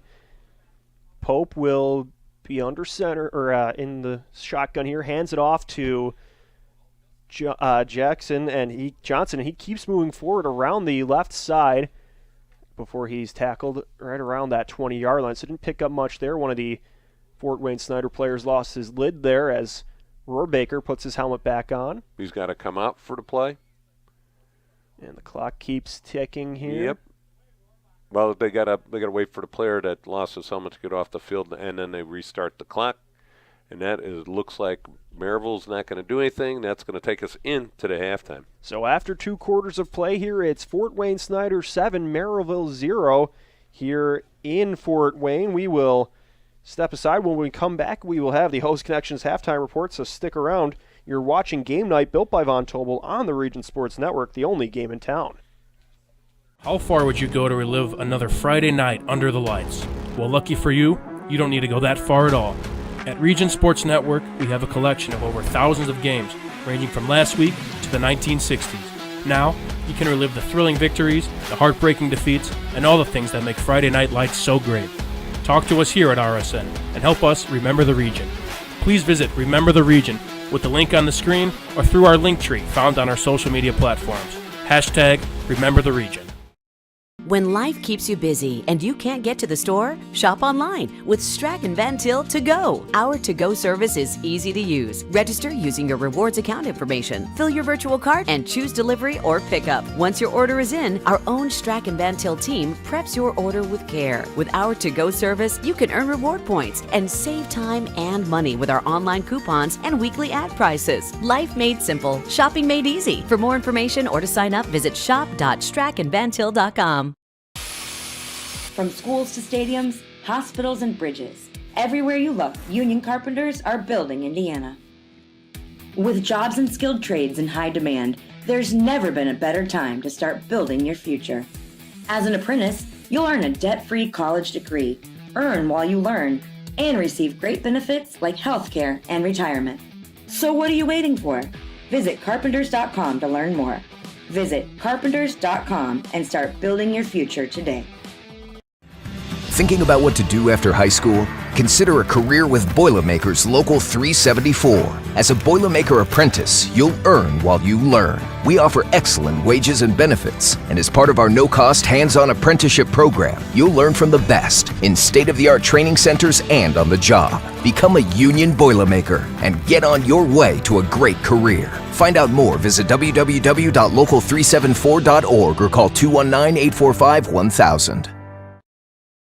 Growing up in Northwest Indiana, I am proud that my family's been doing business here for nearly 100 years, which started with my grandfather, John Gladish. Over my career, I've witnessed families being torn apart by the negligence of others, and everything from unguarded openings at construction sites to reckless driving on our roads. Our experienced attorneys, paralegals, and staff know that insurance companies and their lawyers will go to great lengths to avoid.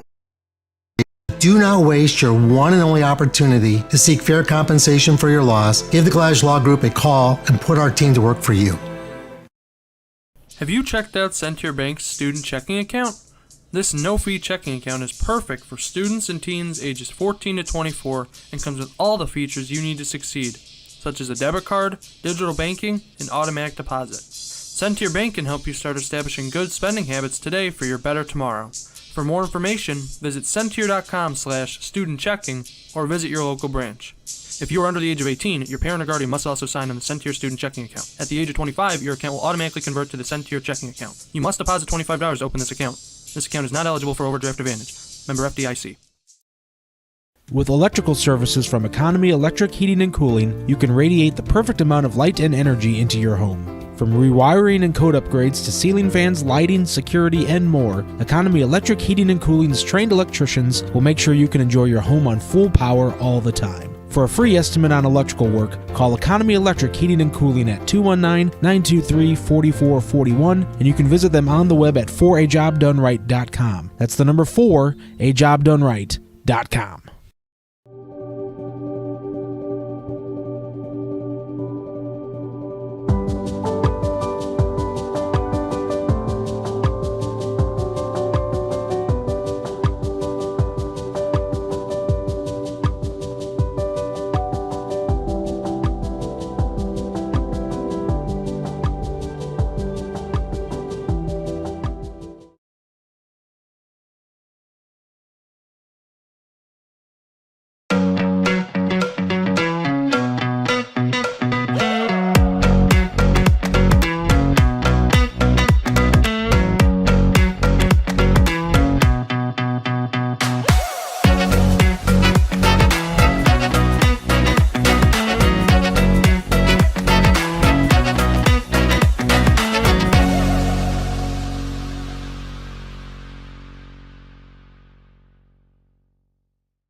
Earn while you learn from the best hands in the business. The Bricklayers Allied Craftworkers for Indiana, Kentucky Apprenticeship. That's right, this is a paid apprenticeship. I'm getting an education while learning a trade and getting paid for it. The thing that surprised me the most about this apprenticeship program is the respect I have received after the proper time and training. Classes start soon, so apply now. There are training centers throughout Indiana and Kentucky. We are the Bricklayers and Allied Craftworkers for Indiana, Kentucky Apprenticeship. The best hands in the business.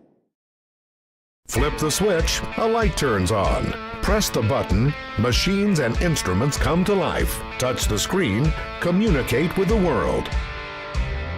Simple tasks, guaranteed results, every second of every day. That's the power of power. And that's the power brought to you by the NECA contractors and electrical workers of Local 531. For over 100 years, Burns Funeral Home and Crematory has been assisting families in their time of need. Serving Northwest Indiana, the staff at Burns Funeral Home will help guide your family in creating a meaningful ceremony. From a simple to elaborate, to traditional or unique, the caring family at Burns Funeral Home will tailor a ceremony to fit your needs. And for your other loved ones, Burns Funeral now has a pet cemetery and crematory. Visit burnsfuneral.com or give them a call at 219-942-1117. Welcome to Public Bar and Rec, located in downtown Crown Point, a place for good games, good drinks, and good food. So come in and make it public. Try to survive zombie dodgeball, score a hole-in-one playing golf, or choose from over 13 multi-sport simulator games while fueling your competition with a variety of appetizers, entrees, and beverages. We have games for all ages with our family-friendly hours till 9 p.m. Reserve your simulator at publicbarandrec.com and let the fun begin. This box is small, like Pet Supplies Plus. This one is large, like a big box store. In each, Stu, has carefully hidden a toy. Question is, which dog will find it first?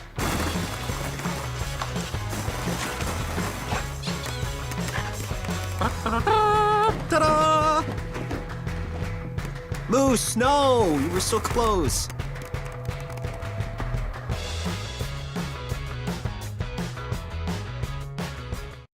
Centrally located in downtown Indianapolis, the Hampton Inn is just steps away from Bankers Life Fieldhouse. Situated at 105 South Meridian Street, shopping, restaurants, entertainment, and many Indianapolis attractions are in near proximity. Hampton Inn has much to offer, including a hot breakfast, high-speed internet access in every room, as well as a gym fitness center. For reservations, the number is 317-261-1200. The website is hamptonin3.hilton.com. Hampton Inn, Indianapolis, downtown.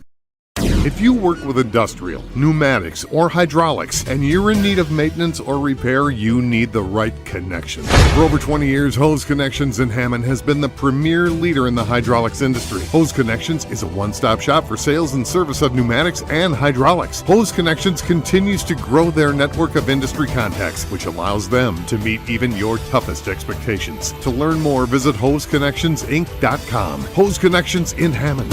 Proven under pressure.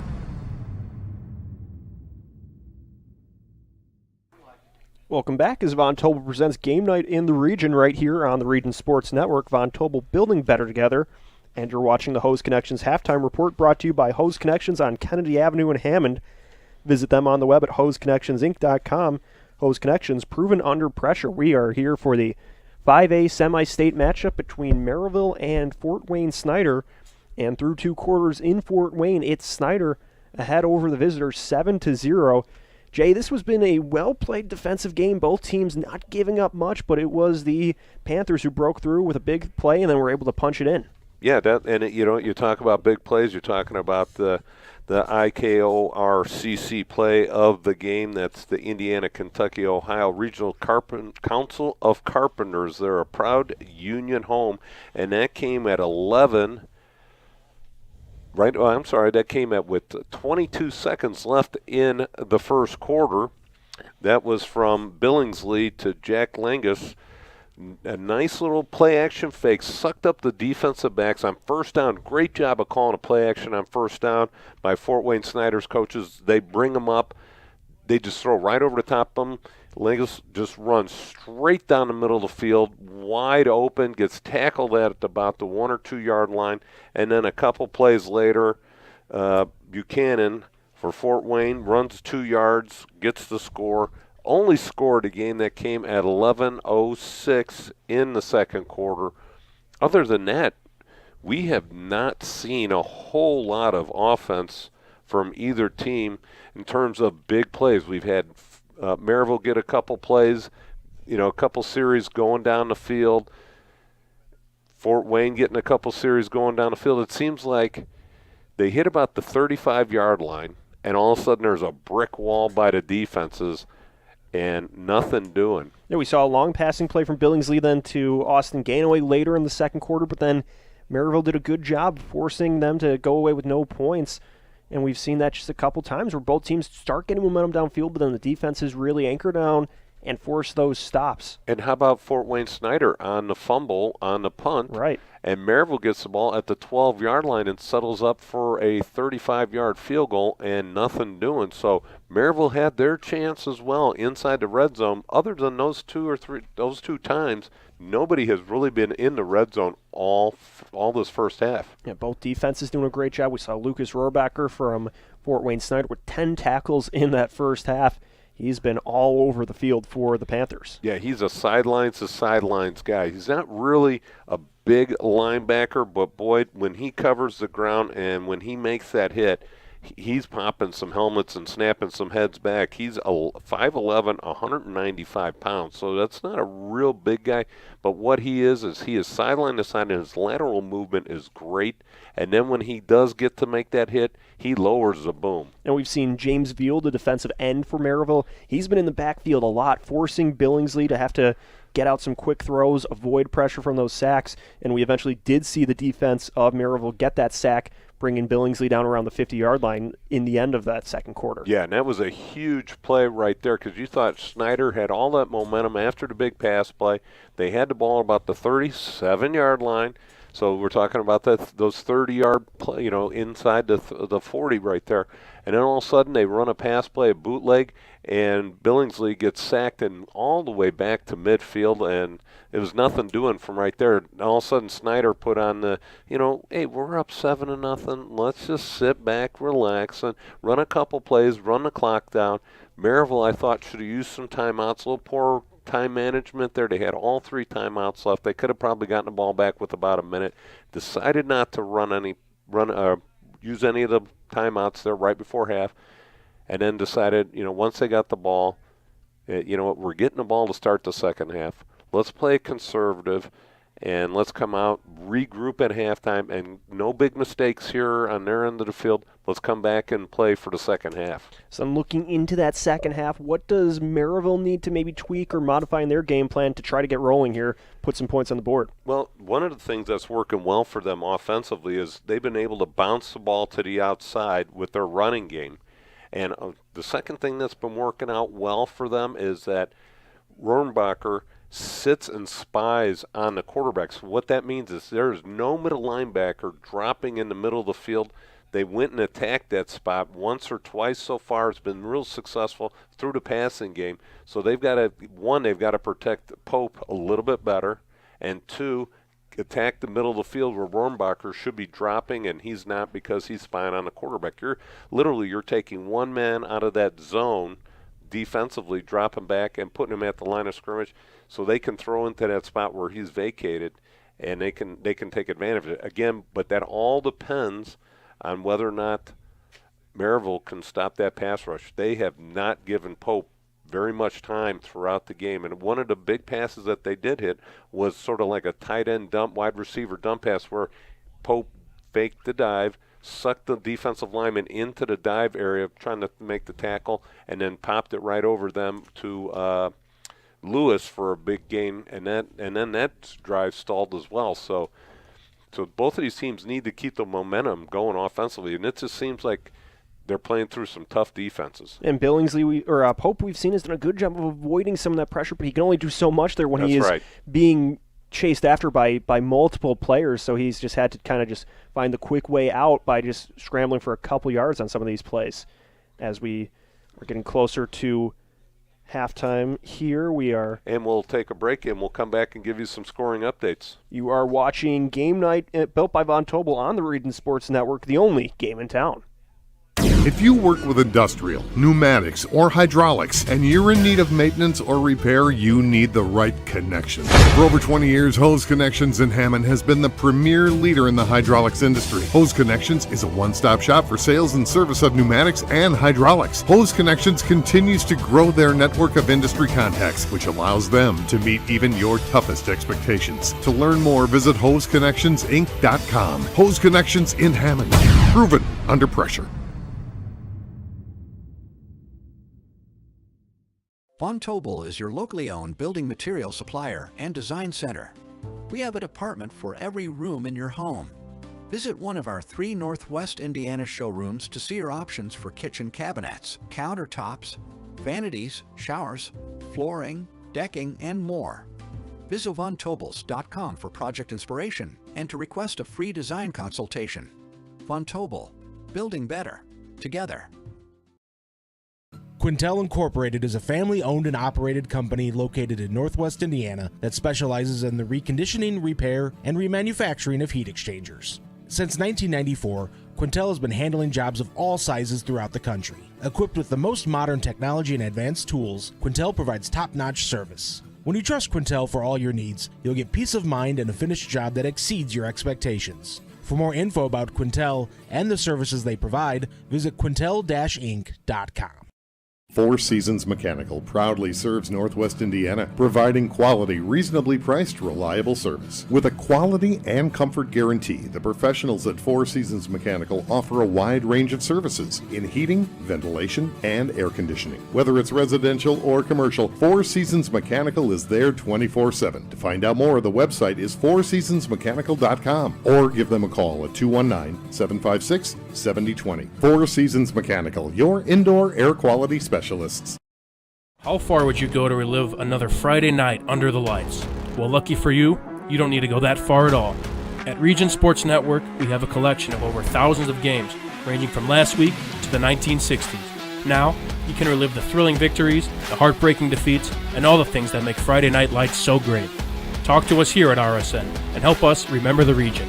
Please visit Remember the Region with the link on the screen or through our link tree found on our social media platforms. Hashtag Remember the Region. When life keeps you busy and you can't get to the store, shop online with Strack & Van Til To Go. Our to-go service is easy to use. Register using your rewards account information, fill your virtual cart, and choose delivery or pickup. Once your order is in, our own Strack & Van Til team preps your order with care. With our to-go service, you can earn reward points and save time and money with our online coupons and weekly ad prices. Life made simple, shopping made easy. For more information or to sign up, visit shop.strackandvantil.com.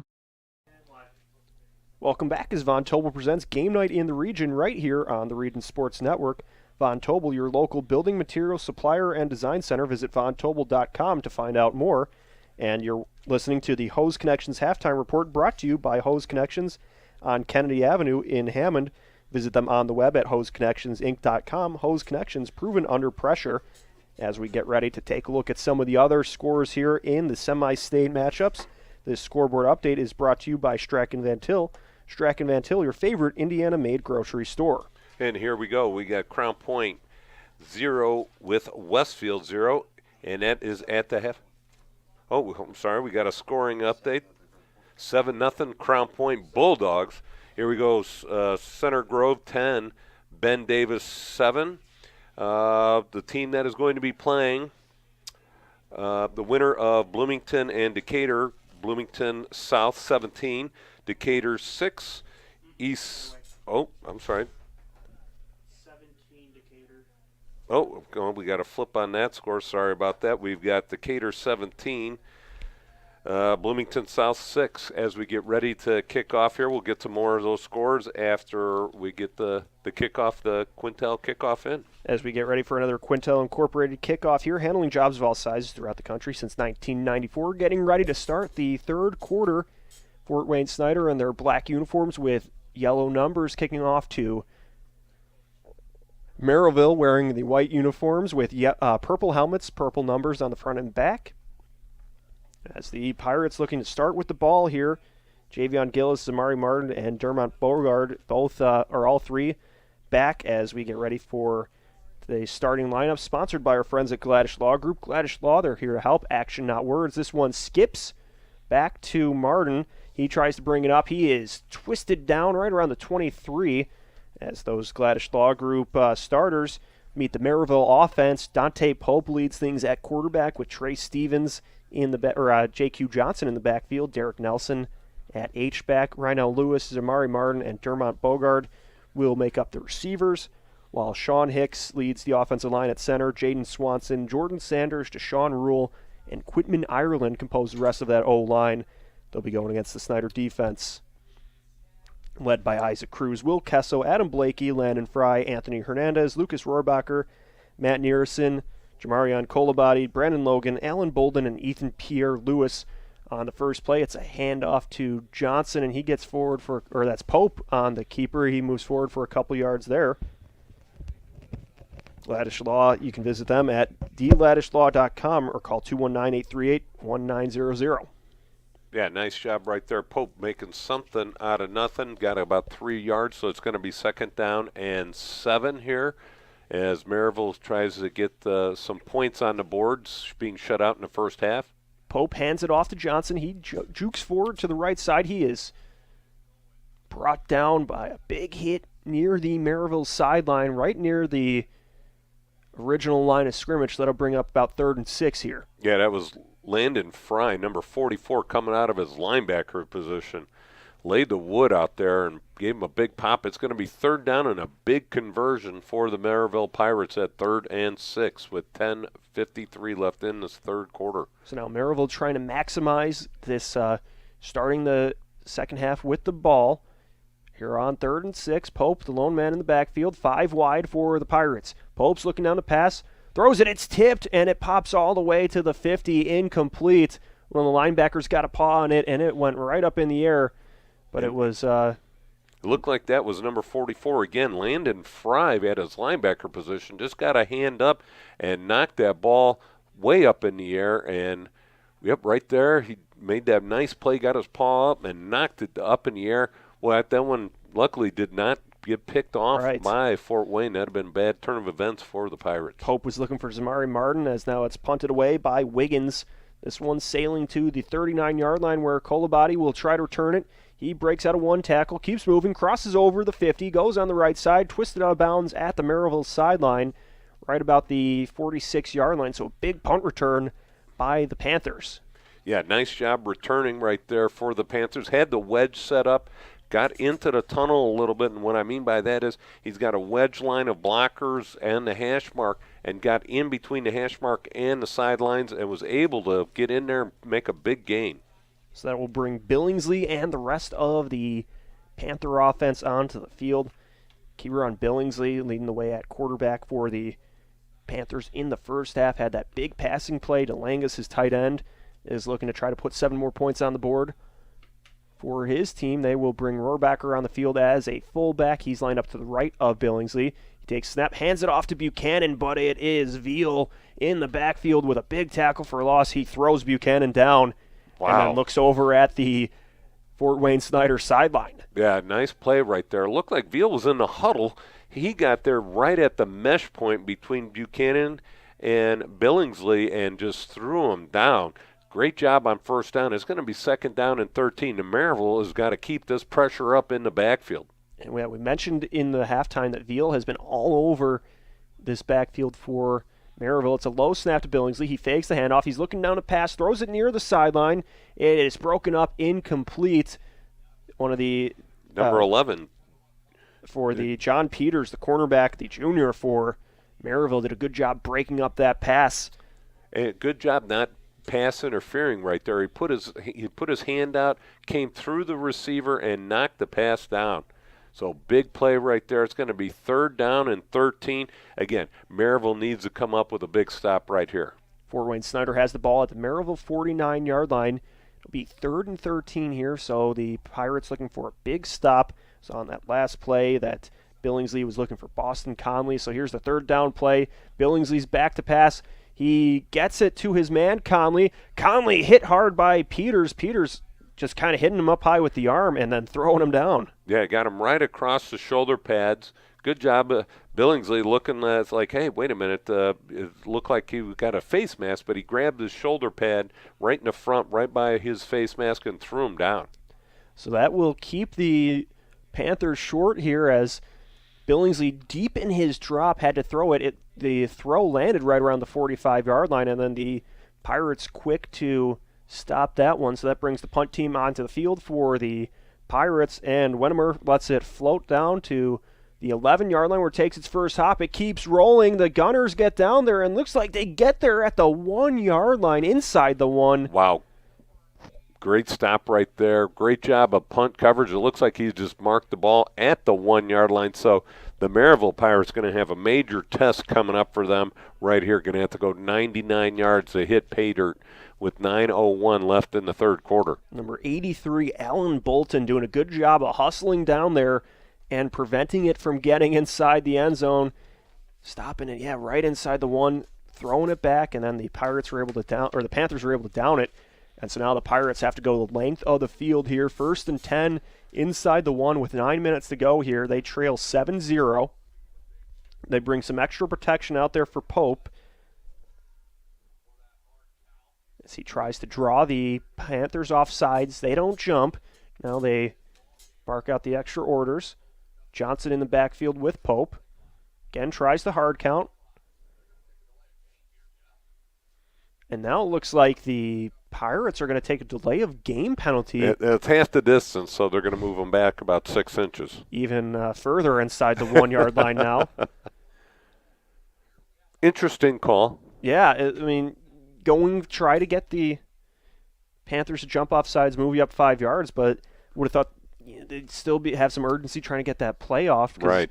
You're in a tricky spot here, basically at your own goal line here, in safety territory. So it's a high snap to Pope. He's going to keep it on the right side, finds a gap, gets in there, stood up, and hit hard before he's brought down by Rohrbacher. Well, you've said that name a lot today. Well, Rohrbacher, great job spying and mirroring the quarterback right there. And just as Pope thought he had a big space to run through, Rohrbacher fills the gap right there where he was going and just popped him right at looks like about a gain of about 2 or 3 yards, maybe 4, so it's going to be second down and about 6. Yeah, so he's right about the 4-yard line. The Pirates have the ball, 2nd and 7, 8:24 to go in the third quarter.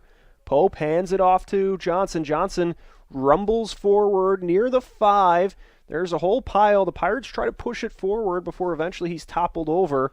Looks like he got to about the 6. Yeah, Johnson did a great job of making somebody miss in the end zone to avoid a safety, then got a great push, got into a pile, and got a great push from his offensive line, but they only marked it at the 7. So now it's 3rd and 4 for Merrillville here. Inside the 8-minute mark here, they bring in Gillis at running back. 2 receivers out to the left side, 1 to the right. Pope calling out orders to his line, awaits the shotgun snap. Now he takes it. He's looking to the right to pass. Tosses it over, or throws it over. Connects with Peters near the sideline. Gets the first down. And so that's another Four Seasons mechanical first down. Your Northwest Indiana heating and air conditioning specialists. John Peters, we saw him with a nice pass breakup on that defensive stand. He comes in to make a clutch catch there to move the chains for the Pirate offense now. Yeah, just a simple little stop route. Gets the defensive back to bail out. And Dante Pope does a great job throwing it right on the spot, gets first down. That's what they needed. About 7 minutes, 15 seconds to go in the third quarter. The Pirates moving some players around. They bring in Cummings at H-back. Now they put a receiver in motion from left to right. Pope takes the snap. He moves to the left side of the line, keeps chugging forward, and is eventually tackled right around the 16-yard line. Yeah, and one of the guys in there, Rohrbacher, again, assisted with a couple of the other linebackers, but Landon Fry also in there. Good job by those linebackers just being able to read the plays and get in there and make some nice hits. So it'll be 2nd and 6. Merrillville still in their own side of the field, but they had to go a long way just to get here. They started this drive inside the 1. They put Nelson in motion, moving from right to left. Pope takes the snap, hands it off to Gillis. Gillis finds some room. He crosses the 25, gets to the 30, lowers the shoulder, somersaults forward, And at about the 35, Javion Gillis with a long run to pick up another Four Seasons Mechanical first down for the Pirates. Yeah, Gillis has really been their go-to guy. He's been picking up some nice chunks out there as compared to the other two running back, Johnson and Steffens. So it's 1st and 10 for the Pirates. They're trying to keep stringing this drive together. Pope awaits the snap, takes it, hands it off to Gillis. Gillis on the left side tries a stiff arm and is muscled down after about a 3-yard pickup there. Javion Gillis has been a quick boost for this Pirate offense here as they keep moving the ball forward. Yeah, it looks like number 48 for Fort Wayne Snider came up with the tackle. As we keep things going along here at the 5:38 mark here in the third quarter, that was Anthony Hernandez on the tackle for the Panthers. Pope's looking back to pass, fakes the handoff, throws it a little low, was looking downfield, trying to get it to Martin, but he was guarded nicely by Brandon Logan, the safety for the Panthers, and that's incomplete, bringing up 3rd and 6. Yeah, again, they tried to attack the middle of the field right there where that vacated zone is. Rohrenbacher, again, trying to play that hide and spying on that quarterback to make sure he doesn't get out of the pocket. But just a little bit, like you said, a low throw sort of skipped in there to the receiver. He's got to get that ball up in the air just a little bit. So now Pope all alone in the backfield. 3 receivers to his right, 2 to the left. Takes the snap. He's passing, tries to throw it to the right side. He gets it over to his receiver. That was Bogard with it, who was then falling forward, gets past the 40 for the big connection there on 3rd down. Yeah, Landon Fry right there. So it looks like it's going to be 4th down and about 5. When he caught that ball, he was just at the line of scrimmage, was able to pick up about 2 yards. So it looks like it's going to be 4th down, and it looks like Merrillville's going to run out the punt team. And it looked like Pope's, his hand was hit too while he was throwing. So then that affected how he was able to get that ball downfield. So on 4th and 3, the Pirates send the punt team out. This boot from Wiggins Sales takes the first bounce at about the 26-yard line and then bounce backwards. So the Pirates have to down it inside the 30 here. And that will bring the Fort Wayne Snider offense on the field with 4 minutes, 42 seconds to go in the third quarter. Again, Merrillville's got to come up big defensively. We didn't finish up all those scores, so let's get back to that Strachan Van Til scoreboard update. Northwood 14, Leo 6, and in 3A we got Heritage Hills 7, Gibson 0. Also in 3A we've got Knox 0. I'm sorry, Indianapolis Bishop Chittard 14, Knox 0, and that is your scoreboard update. Follow all of tonight's region football scores on the Strachan Van Til hometown scoreboard on our Facebook page or website. As Billingsley goes forward, gets to the 30 for a nice run play there. Strachan Van Til, your favorite Indiana-made grocery store. So the Pirates getting in with Elmore and Veal on the tackle there. It brings up 2nd and 9 with 4:23 to go in the third quarter. Yep, Fort Wayne coming up to the line, getting set. Big 2nd down and 9 play here for him. Snap to Billingsley. He rolls to the right, turns around the end, keeps moving forward, gets to the chains, and then some. Tackled at the 48-yard line. Kieran Billingsley with a big first down run to move the chains for the Panthers. Yeah, nice job of that offensive line, sealing to the inside. Looks like Merrillville was trying to run a little inside stunt, took that defensive end, tried to rush him to the inside, and the defensive tackle bounced to the outside, and they sealed them both inside really well and were able to bounce it outside for a gain of about 20 yards. Yeah, Billingsley picking up a Four Seasons mechanical first down. He's shown he's been able to make plays with his legs tonight as well. So now they bring a fullback onto the field. That's Russell. He's to the right of Billingsley. Buchanan's behind him, but Billingsley's going to keep it. He moves forward and just charges right around the 50-yard line before he's brought down by the Pirates. Again, that right side of that defensive line got way too much penetration, just like the previous play. Got too much penetration, and then all of a sudden, now this time, Billingsley cut it back to the inside of that penetration and was able to pick up about 2 or 3 yards. So 2nd down and 8, right at midfield. So 2nd and 8, and the Panthers trying to add to their 7-0 lead here in the third quarter. Billingsley has two receivers to the left side, one to the right. He hands it off to Buchanan. Buchanan is stood up at the line by Adam Comfer and Roshan McGee for a big stop there by the Pirate run defense.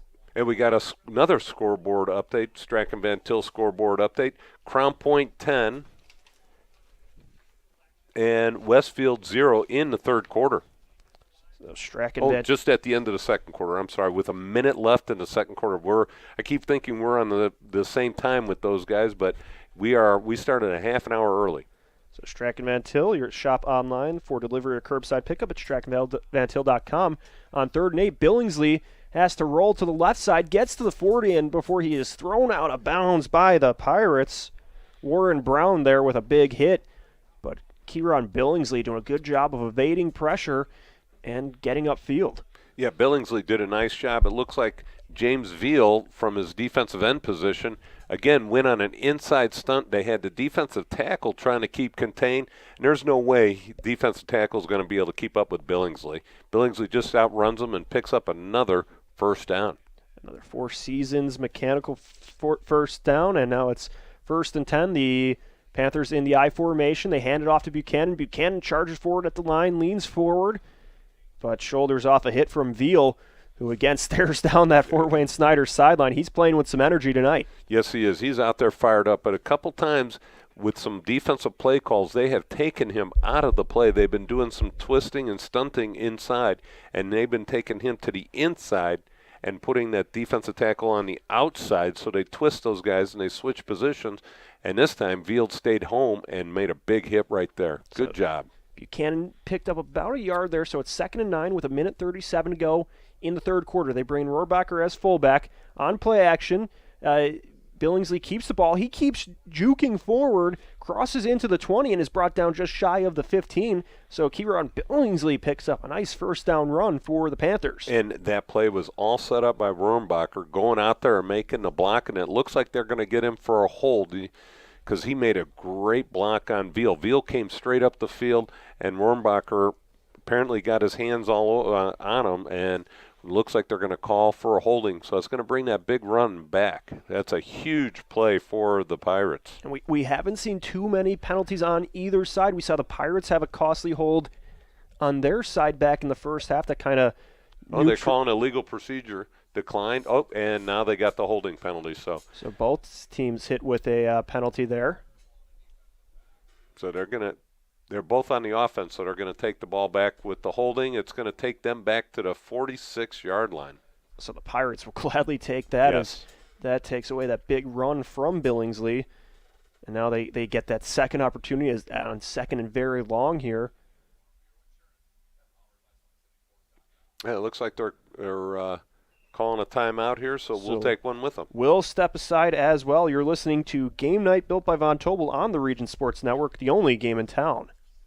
From schools to stadiums, hospitals, and bridges, everywhere you look, union carpenters are building Indiana. With jobs and skilled trades in high demand, there's never been a better time to start building your future. As an apprentice, you'll earn a debt-free college degree, earn while you learn, and receive great benefits like healthcare and retirement. So what are you waiting for? Visit carpenters.com to learn more. Visit carpenters.com and start building your future today. Blythe's Team Sports in Valparaiso is a leader in athletics apparel and equipment sales. With in-house production including screen printing, trophies, embroidery, and more, Blythe's can help you to create the perfect look. For more information, visit them online at teamblythes.com. Blythe's Team Sports in Valparaiso, where the athletes shop. You're listening to RSN Game Night presented by Von Tobel on 2nd and 19. Billingsley had to avoid pressure and threw out of bounds on his own sideline, so that brings up 3rd and 19 with a minute 20 to go here in the third quarter. And as we get ready for another Strack and Van Til scoreboard update as we look around at some of the other semi-state games going on. But first, 3rd and 19, the Pirates quick to jump off sides. Well, no, the tight end for Fort Wayne Snider was 8 yards downfield. He was so far out of the frame, I almost missed him too, because I was focused. Veal was in the backfield as well, but then we saw the tight end, Jack Langus, looking downfield. He was already running his route there. He would have even been offsides in Canadian football. He was way down there. He's trying to get a head start. Yeah, that'll make it 3rd and 24. But catching up on some of those other semi-state games brought to you by Strack and Van Til. But We'll get to it after this play. Yeah, 3rd and 24 as the Panthers run back to the line here. They have 2 receivers split out to the right. Billingsley's looking back to pass. Now he keeps it. He's running forward, crosses the 50 into the 40, 35, 30. He's brought down by Brown. Big first down run by Kieran Billingsley to pick things up, getting it to the 30 for Fort Wayne Snider. Another Four Seasons Mechanical first down. And we got that Strack and Van Til scoreboard update. We've got at the half, Crown Point 17, Westfield 0. And one that you're going to be watching is also Decatur Central 24, Bloomington South 12. That's also in the 3rd quarter. You can follow all of tonight's region football scores live on the Strack and Van Til hometown scoreboard. Stream on Facebook.com/Region Sports and RegionSports.com. Strack and Van Til, your favorite Indiana-made grocery store on 4th down. Billingsley hands it off to Buchanan. Buchanan shoulders off a tackle and falls forward, picking up the first down. The Panthers went for it on 4th and 3, and they converted, moving deeper into Merrillville territory. Well, Merrillville defense is on their heels now. They've got to come up and I think they got to throw the kitchen sink at them, blitz. Panthers back to the line, going I formation, hand it off to Buchanan. Buchanan breaking through tackles, stumbles forward to the 10-yard line. Uriah Buchanan with a physical run for the Panthers. Yeah, now they're just starting to establish a little bit of control on that offensive line. Their offensive line doing a great job, just running some simple plays, basic dive plays, and maybe a lead play. But they're getting a great push right now. You got 2nd and 5. It's nail-biting time for the Pirates. 2nd and 5, 45 seconds to go here. The Panthers going back to I formation. Rohrbacher in there at fullback. Buchanan is the running back. They're going to roll to the right, hand it off to Buchanan. Buchanan moves forward for a few yards there. Veal, one of the first Pirates in for the tackle there. And Rohrbacher at fullback goes out and they run a play where the defensive or offensive tackle blocks down. Rohrbacher kicks out the defensive end, and when I say he kicked him out about good 2 or 3 yards. And now it's going to be 3rd down and 2 as we get to the end of the 3rd quarter. So that will do it here in the 3rd quarter. It's time for the final frame of regulation. When we come back, it's the 4th quarter. It's the Panthers, it's the Pirates, and it's next. You're listening to Game Night built by Von Tobel on the Region Sports Network, the only game in town. Some see a student athlete working hard in the weight room. We see a future leader learning there are no shortcuts to success. Some see a start to a swim meet. We see the starting blocks for life. Proud to keep education in front of athletics since 1903. Thinking about what to do after high school? Consider a career with Boilermakers Local 374. As a Boilermaker apprentice, you'll earn while you learn. We offer excellent wages and benefits, and as part of our no-cost hands-on apprenticeship program, you'll learn from the best in state-of-the-art training centers and on the job. Become a union Boilermaker and get on your way to a great career. Find out more, visit www.local374.org or call 219-845-1000. You're listening to RSN Game Night presented by Von Tobel. Von Tobel, with locations in Valparaiso, Cherville, and Michigan City. Check out vontobel.com to find out more. So we're getting ready to start the 4th quarter here. Fort Wayne Snider will have 3rd and 2 here in the semi-state championship with a 7-0 lead over Merrillville. Yeah, Merrillville defense backs up against the wall here. They've got to come up with a huge play right here. So the Panthers back in I formation. They're going to pitch it to Buchanan. He's rolling to the right side, shrugs off a tackle, jumps towards the pylon. Was he in before he flew out of bounds? Looks like he's going to be just short of the end zone. Right. It looks like they're going to mark him out just at the 1-yard line. So he took off in his flight just a few seconds too early. But nice job bouncing it to the outside. Great job of Rohrbacher again, blocking his man into the end zone. He scored, the fullback scored, right, but not the tailback. But they're going to mark him out at the 1-yard line, and that stopped the clock with 11:52 in the 4th. So now it'll be 1st and goal for the Panthers. They hand it off to Buchanan. He lunges towards the end zone. And he's in. That's a touchdown, Panthers. They will add 6 points to their lead here, making it 13-0 with 11:44 to go in the fourth quarter. Uriah Buchanan picking up his 25th rushing touchdown of the season. He had one earlier tonight, and he adds 2 to his total this evening. Yeah, nice job. Just a real simple off-tackle play to the left. Rohrbacher, again, leading the play, gets a good push right at the point of attack, and he just walks in. And the PAT, the Pirates getting a little too aggressive, jump forward at the line. As they were getting ready for Chase Wenmer's PAT, they move up now, closer to the goal line. Trevor Jarvis will be getting ready for the hold. Landon Fry will be snapping it for the Panthers.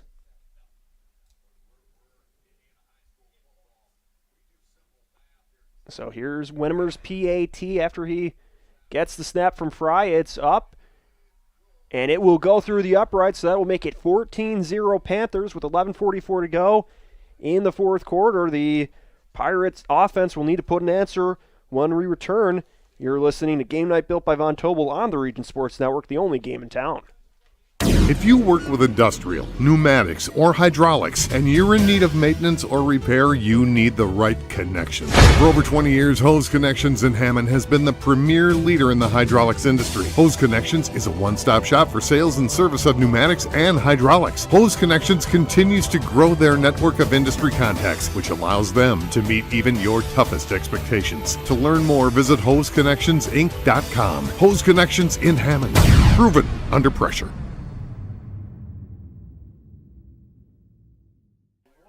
Welcome back as Von Tobel presents Game Night in the Region right here on the Region Sports Network. Von Tobel, your local building material supplier and design center. Visit VonTobel.com to find out more. As we're getting ready for another Quintel kickoff, this kickoff and all kickoffs are presented by Quintel Incorporated, handling jobs of all sizes throughout the country since 1994.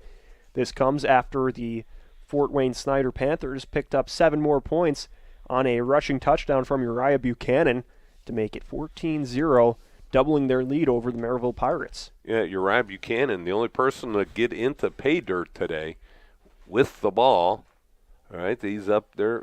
Uriah Buchanan, 14, Pirates nothing. And both of his touchdowns were from right near the goal line, too. Yes. Just power on power offense. As the kick goes low, bounces all the way back to Gillis. Gillis carries it across the 25. Now he gets to the 30. He goes to the right side, cuts left, makes a man miss at the 40, and then he is brought down just shy of the 45-yard line. But a big return there by Javion Gillis. Maybe this will give a little bit of spark to that Merrillville offense. They've got to get going. They just haven't been able to get any semblance of continuity going offensively. You know, they get a couple plays where they run the ball good. They get one good pass play. Then all of a sudden they go back to run, and now nothing happens. So they've got to get some flow going to their offense here. And now they're chasing a 2-touchdown deficit, so they need to get that flow going offensively, and Yes. they need to do it quickly too. Time is not on their side with 11:34 to go here.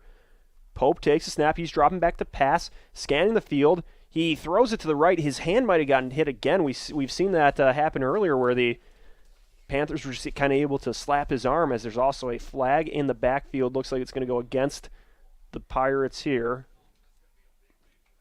Yep, it's going to be a holding call against the Pirates, so it's going to go back. It's when there's a holding call behind the play or behind the line of scrimmage, it goes back 10 yards from the line of scrimmage. So it's going to be 2nd down and 20, or 1st down and 20. I'm sorry. Pirates now have to go even further here, right at their own 39-yard line. They have 3 receivers on the left side, 1 to the right. Johnson in the backfield with Pope. He takes a snap. He's looking down a pass. Gets it to Gillis, the running back. Gillis, though, hit as he catches the ball and muscled out of bounds at the Merrillville sideline. Yeah, nice job right there. That looks like number 7 for Fort Wayne did a nice job sort of spying that screen pass out and came right as he caught the ball. He was there to make the tackle. Will Kelso with the big hit there, the senior defensive lineman for the Panthers, makes it 2nd and 21 as we cross into the 11-minute mark. The Pirates send a trio of receivers out to the right side, or to the left side. Pope's looking to pass. He goes right. This one near the sideline. Lewis leaps up, tries to haul it in. He gets it at the sideline, kept the feet in for a big reception there. Yeah, nice job right there by Lewis, able to get his feet in. Comes down. It looks like it's going to be 3rd down and 10, right at the first down marker, so it's going to be 3rd down and 10. So now the Pirates, 10 yards to go here before they can get a fresh set of downs. 10:48 remaining in the fourth quarter here. Pope has 5 receivers out. He's looking to pass, throws it to the right side. This one was intended for Bogard, but it was incomplete going into the Merrillville sideline. He was being shadowed by Landon Fry, and it brings up 4th and 10. And the hard part for Pope is that they got great pass coverage on defense, Fort Wayne Snider, and they just seem to fill up all the zones. There's no openings. They don't play man-to-man. They're not super aggressive, but when they drop and get into their zones, there's no holes to find. So let's see what they're going to do on 4th down. They're going to go for it. Yeah. I thought, something on 3rd down I would have done is maybe throw a 5 or 6 yard pass play, get it to 4th down and manageable. Now it's going to be 4th and 10. So they'll keep Gillis in at running back. And now it looks like there's going to be a timeout here. Merrillville will take one of their 3 timeouts, and we will step aside with them. You're listening to Game Night Built by Von Tobel on the Region Sports Network, the only game in town. Have you checked out Centier Bank's student checking account? This no-fee checking account is perfect for students and teens ages 14 to 24 and comes with all the features you need to succeed, such as a debit card, digital banking, and automatic deposit. Centier Bank can help you start establishing good spending habits today for your better tomorrow. For more information, visit Centier.com/student-checking or visit your local branch. If you are under the age of 18, your parent or guardian must also sign on the Centier student checking account. At the age of 25, your account will automatically convert to the Centier checking account. You must deposit $25 to open this account. This account is not eligible for overdraft advantage. Member FDIC. Welcome back as Von Tobel presents Game Night in the Region right here on the Region Sports Network. Von Tobel building better together. So the Pirate offense back on the field here, 4th and 10. This is one of the biggest plays of the ball game for Merrillville. They have 2 receivers to either side, or 3 receivers to the left, 1 to the right. Gillis in the backfield with Pope. Awaits the snap. He takes it up high. He's scanning that field, looking to the left to pass. He lost it downfield, and he cannot quite connect with Zamari Martin. He was being guarded tightly by Jamarion Kolabadi, and it falls incomplete.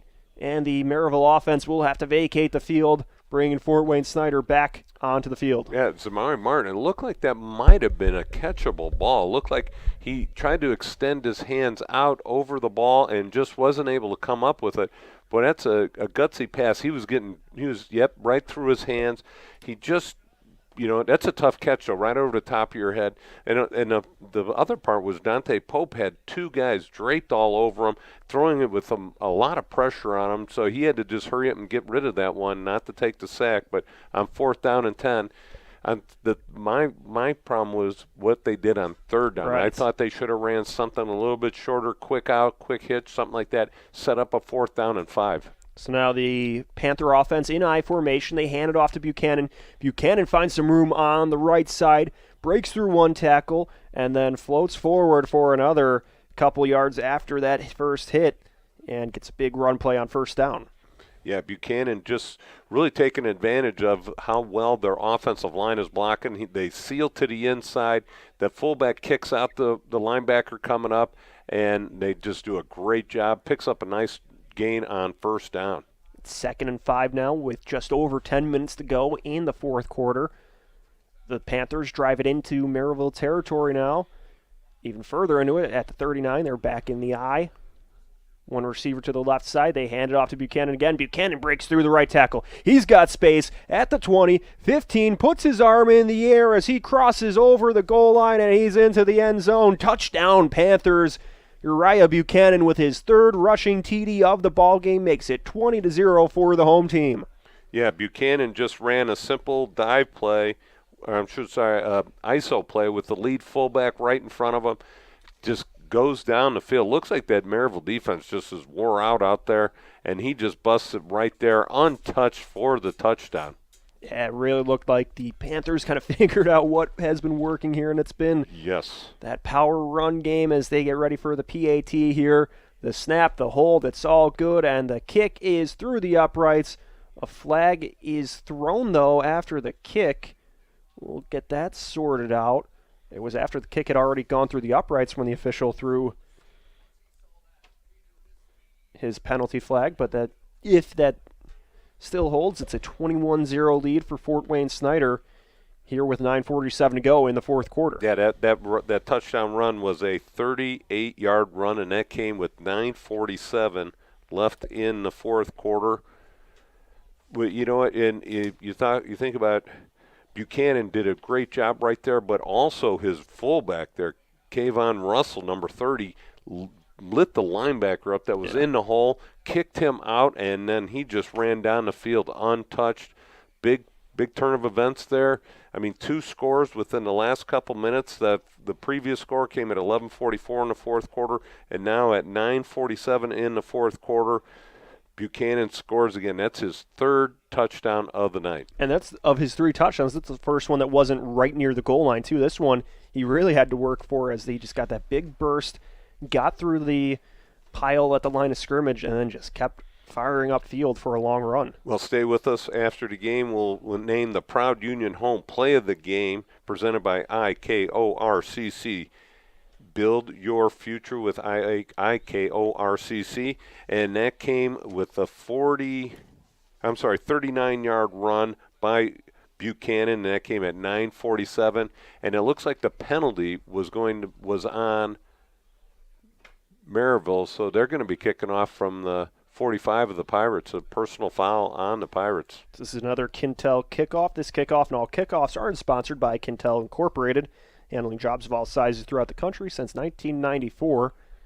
So it's on the tee at the 45-yard line, and Wennemer lets it fly, goes through the back, or bounces in the end zone and goes out.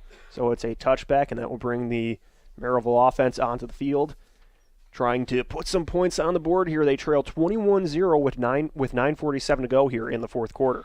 Yeah, they're going to have to try and put some points, go no huddle, try and get some points quickly on the board here. They've really got to change the momentum here to get this first score. Their passing game has just been non-existent this whole game. And then we've really seen Fort Wayne Snider amplify that pass rush as the game has gone on. Billingsley, on that 4th down play, had a couple players right on him, and he just had to get that ball off quickly. And now he's the lone man in the backfield, 5 receivers out. He throws this one down on the left side, connects with his man. He keeps moving forward. Big play there by Dermont Beauregard, and he gets a big 4 Seasons for mechanical first down. Yeah, Beauregard, right there, they had 4 verticals going down the field, and nice job of Dante Pope feeling which of the 4 receivers going down the field was wide open, and Beauregard was. Big play. 1st and 10 from the Pirates, for the Pirates from the 45. Pope drops back to pass, tosses it downfield, goes off the hands of Martin. Incomplete. Martin tried to make the one-handed grab while also under pressure from a defensive back, and it just falls incomplete. Yeah, Martin right there, that ball was thrown just a little bit too high. He was running a crossing route about 20 yards down the field and just way out of his reach. Fort Wayne Snider is only rushing 3, so they're dropping 8. They've got everybody in every zone. 2nd and 10 for the Pirates. They find a strike down to Lewis. Lewis keeps moving forward, pushed out of bounds inside the 45-yard line, gets into Fort Wayne Snider territory. The sophomore receiver makes another grab near the sideline there.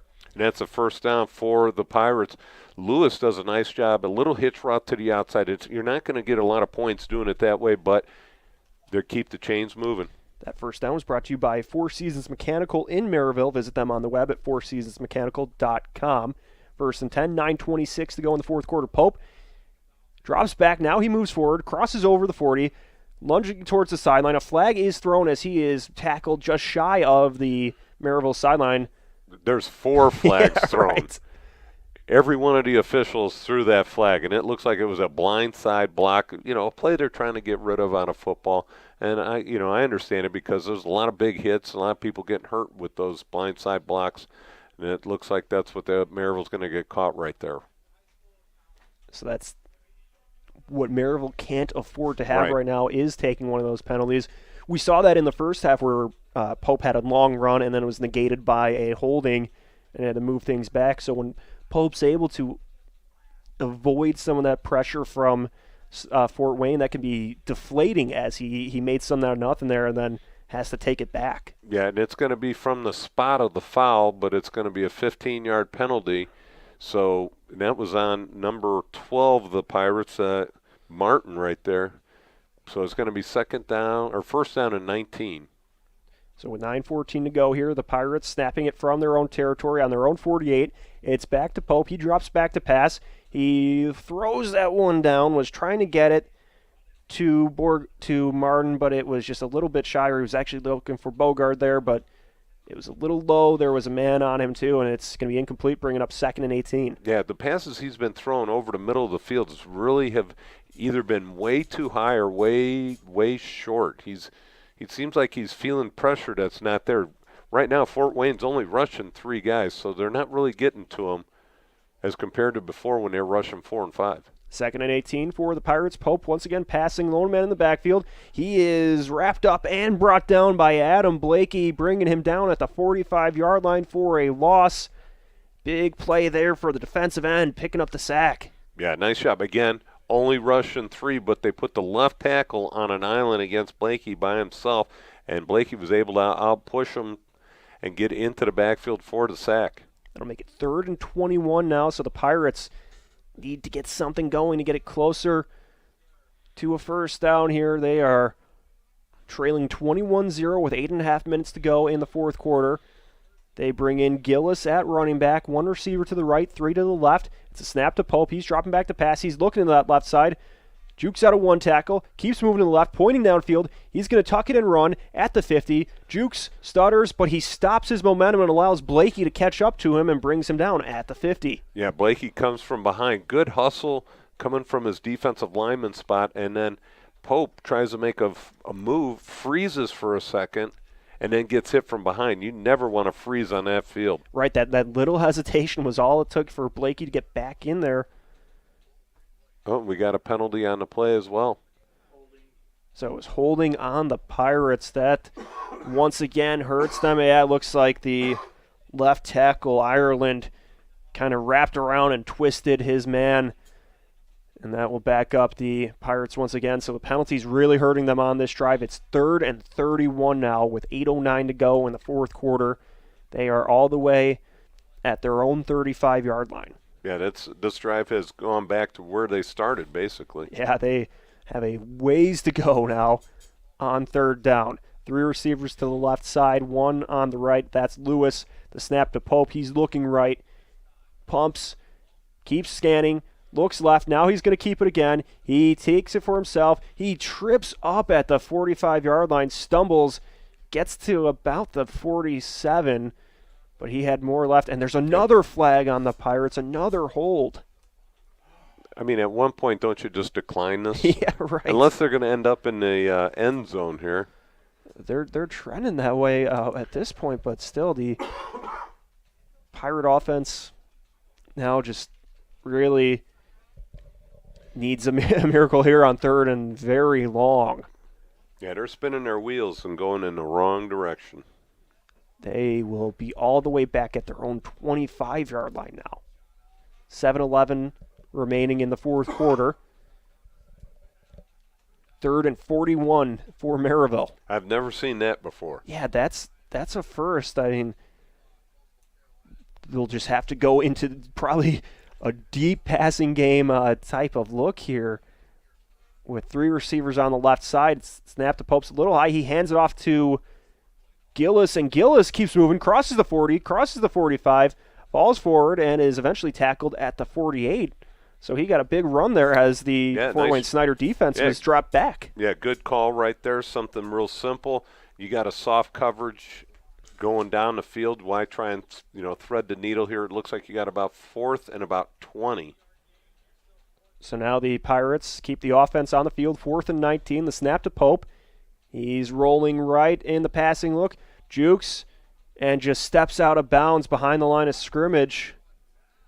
So that will be a turnover on downs as Pope just kept it himself, couldn't find anything to go there, and now the Fort Wayne Snider offense heads back onto the field after their defense got a big stop there. Yeah, Fort Wayne defense is just playing lights out this second half.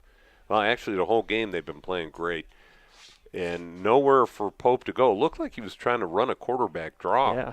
And, did his pause for a second, tucked it and tried to bounce it to the outside, and it was well covered. There was 3 Fort Wayne Snider guys. There was nowhere for him to go, so he just sort of stepped out of bounds, and that comes at 6:20 left in the fourth quarter. So now the Fort Wayne Snider offense takes over at the 46-yard line of Merrillville. They bring Billingsley back onto the field. They're in I formation, sticking with what's been working here in the second half. They hand it off to Buchanan. Buchanan throws off one would-be tackler. Elmore stuck with it after the stiff arm from Buchanan, and he brings him down. Yeah, nice job right there, making him go down. They just, Merrillville defense has got to come up with a big play. They got to come up with a turnover or something here to get some life to that offense. But that offense has just been stagnant throughout the game. It's 2nd and 9 as we cross under the 6-minute mark. You have to think, too, after facing so many run plays, being on the field for so long, this Merrillville defense getting worn down a bit. As once again, they're in the I formation. Billingsley under center. Hands it off to Buchanan. Buchanan leads forward. Brought down by a couple of Pirates there, but a positive run play. Yeah, Jeremiah Jordan right there from his linebacker position comes up, makes the tackle. Looks like it's going to be 3rd down and about 7-8 yards to go. So we'll see now if the Panthers just keep going with the run game here or dip into the passing game for the first time in a while. They haven't needed to pass as much here in the second half. They've just been sticking with the run game and working the clock in the process. I think you just keep running it here. Maybe bounce it to the outside, run something to the outside, but make sure to tell your running back, stay in bounds. So they're going to pitch it to Buchanan on 3rd and 6. Buchanan, hit by Elmore, spins forward, and they'll bring up 4th down for the Panthers. Yeah, 4th down and about 5 here for the Panthers. And you're at the 40-yard line. Looks like they're going to trot out the punt team here, play it safe, make Merrillville go the length of the field with just 4 minutes and 30 seconds left. So Chase Wennemer heads out to punt for the Panthers. Pirates hoping for a big return here with 4 minutes, 25 seconds to go in the fourth quarter. They trail 21-0. So Wennemer awaits the snap from Fry. He gets the snap. The Pirates rushing 2. He boots it downfield, takes the first hop at the 11, and now Gillis will pick it up at the 8 and try to get forward, but Kalabadi is there to tackle him at the 10. Yeah, nice coverage by Fort Wayne Snider on the pump right there. Yeah, Gillis had nowhere to go. He tried to make something happen, but just great pursuit by Fort Wayne Snider. Jamarion Kalabadi, the 5'11 junior, made the big play there. So now the Pirates have to go about 90 yards to try to find pay dirt and put points on the board. And I think, you know what, you're down 3 scores. This is time. If you're a senior out there, this is going to be your last time you're putting on that helmet. You want to go out there with some pride, get a score in before the end of this game. And they will bring the offense. This is a young Merrillville team as well. They have junior quarterback, a few junior offensive linemen. They're bringing back a lot of starters for next year, but they are focused on right now trying to finish their season on a high note as Pope drops back to pass. He lofts it downfield, and it's tipped just in front of the wide receiver, Mark DeLosa, and it almost still landed in his hands after being broken up by the Panthers. Yeah, the Panthers tipped it up, and DeLosa, just sort of falling down, had the ball hit him in his hands and wasn't able to come up with the catch. It would have been unbelievable. Right. It would have been one of those IKORCC plays of the game. So the Pirates, 3 receivers split out to the right, 1 to the left. Gillis in the backfield with Pope. He awaits the snap from Hicks, and now he passes it downfield, tipped and intercepted by the Panthers. Brandon Logan gets the redirection. He keeps moving, crossing over the 20. He's got blockers downfield. He's at the 15, the 10, the 5, end zone. Pick 6 for the Panthers. Brandon Logan making the play, and it is now 27-0. Fort Wayne Snider increases their lead. Yeah, the junior safety played that one well. It looked like Pope was trying to go a little bit deeper down the field. There was a wide receiver open down the field, but about 10 yards past where Logan intercepted that one. And Logan did a nice job setting up his blockers, just taking his time, wiggling his feet down the field and bouncing all the way to the left side and getting in for the score. So first time someone other than Buchanan scores for the Panthers, and it's the defense. They now lead 27-0. with just under 4 minutes to go here in the fourth quarter. It was redirected by Alan Bolton originally, and then Logan looked it in and just brought it all the way back to the end zone for the score. Yeah, Pope tried to thread the needle there. There was 3 Fort Wayne Snider defensive backs out there, and he was trying to make something happen, and there was nothing going on there. Now the PAT goes through the uprights, and it is a 28-0 lead for Fort Wayne Snider with 3:41 to go in the fourth quarter. We'll step aside. When we come back, we'll see how the Merrillville offense responds. You're listening to Game Night, built by Von Tobel on the Region Sports Network, the only game in town.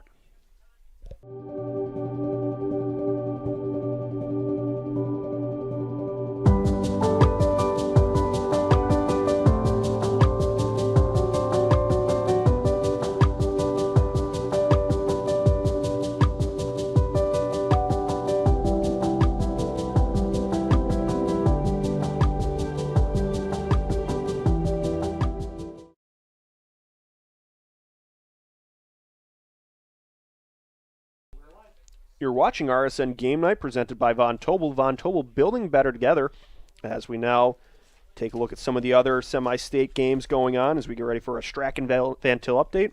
All updates are brought to you by Strachan Van Til, your favorite Indiana-made grocery store. Yeah, that's the Strachan Van Til hometown scoreboard update. And we got it right here. We've got in the third quarter, Crown Point 17, Westfield 0. And in one of the games that has been decided, this is the other 5A game, Decatur Central versus Bloomington South. Decatur Central is punched their ticket to Indianapolis. They win 24-12 over Bloomington South. You can follow all of tonight's region football scores live on the Strachan Van Til hometown scoreboard, streaming on Facebook.com/RegionSports and RegionSports.com. Strachan Van Til, shop online for delivery or curbside pickup at StrachanVanTil.com. As we now get ready for another Quintel Incorporated kickoff. All kickoffs are presented by Quintel Incorporated, handling jobs of all sizes throughout the country since 1994. And this one sails down to the 10-yard line where it's brought upfield by Martin. Martin leans to about the 30-yard line where he's stopped, and that will bring Pope and the rest of the offense back onto the field. Well, I got to say that was a heck of a catch right there. He sort of scooped it right as the ball landed at the same time, scooped it up, and caught it on a dead run. That was a pretty good catch right there. Yeah, and a nice run up after. So the special teams of the Pirates trying to help out the offense here with 3:36 to go here. Pope and the rest of the offense head on to the field. And don't forget, Lango's Pizza has been a favorite spot since 1979. Enjoy sandwiches, pizzas, and more. Dine in or carry out. Lango's serves Northwest Indiana from their 3 locations, Highland, Cherville, and Crown Point.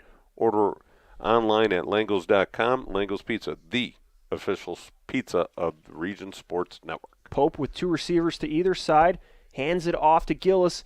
Gillis makes a cut, gets past the 35, and is brought down at the 38-yard line, so moves the ball a bit on first down. The Pirates' left tackle Jordan Sanders was injured on that pick 6, so now Devin Dawson is in a tackle for Merrillville. But Gillis has been a bright spot for the offense here, making a few big run plays. He makes it 2nd and 2, just over 3 minutes to go here. Pope in the shotgun, calls it out, takes a snap, hands it off to Gillis again. He's going to turn the corner, trying to get past, but he is stood up and twisted down by Matt Nearison right near the 30 for a big loss on that play.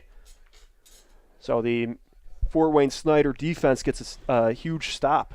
Yeah, they are relentless out there. They have been all over the field what a great job defensively shutting out a Merrillville team that has been averaging over 30 points a game. Right. And now it's 3rd and 5 for Merrillville, 2:36 to go here.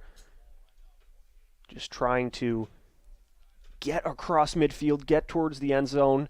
Pope's deep back to pass. There's a man in the backfield. He's going to keep it himself. Goes sliding at the 40-yard line. Looks like he picked up the first down, so he gets the Four Seasons mechanical first down and picks up a fresh set of downs for the Pirates. Johnson comes in at running back for the Pirates. Pope gets the play call out. 2 receivers stay on either side. The snap comes up high. Pope's passing, throws it downfield, and it's intercepted again. Landon Fry making the grab, and he just goes down at the 50, the second interception in the past couple minutes for the Fort Wayne Snider defense. And I'm going to say on that return, that was the ugliest slide I've ever seen. He looked like he almost hurt his knee because he tried to slide and his foot stuck in the ground and he sort of buckled over his right knee. So I'm going to, Mr. Fry, you're going to have to learn how to slide. Okay? Either he didn't play much baseball growing up, or the defensive players on Fort Wayne Snider don't practice that too much. Yeah, no kidding. That was that terrible. Looked like he was trying it for the first time and kind of stumbled over himself there. And now the Panther offense will take over at the 50. Landon Fry, the 6-foot, 180-pound junior, has made some nice stops in this game, and now he adds to his stats with an interception there. Yeah, he's had a nice game along with that entire defense. So with 1:51, the Panther offense is on the field. They're in victory formation. Billingsley steps back and takes a knee. The players start to shake hands and congratulate each other. With 1:46 to go here, the Panthers leading 28-0.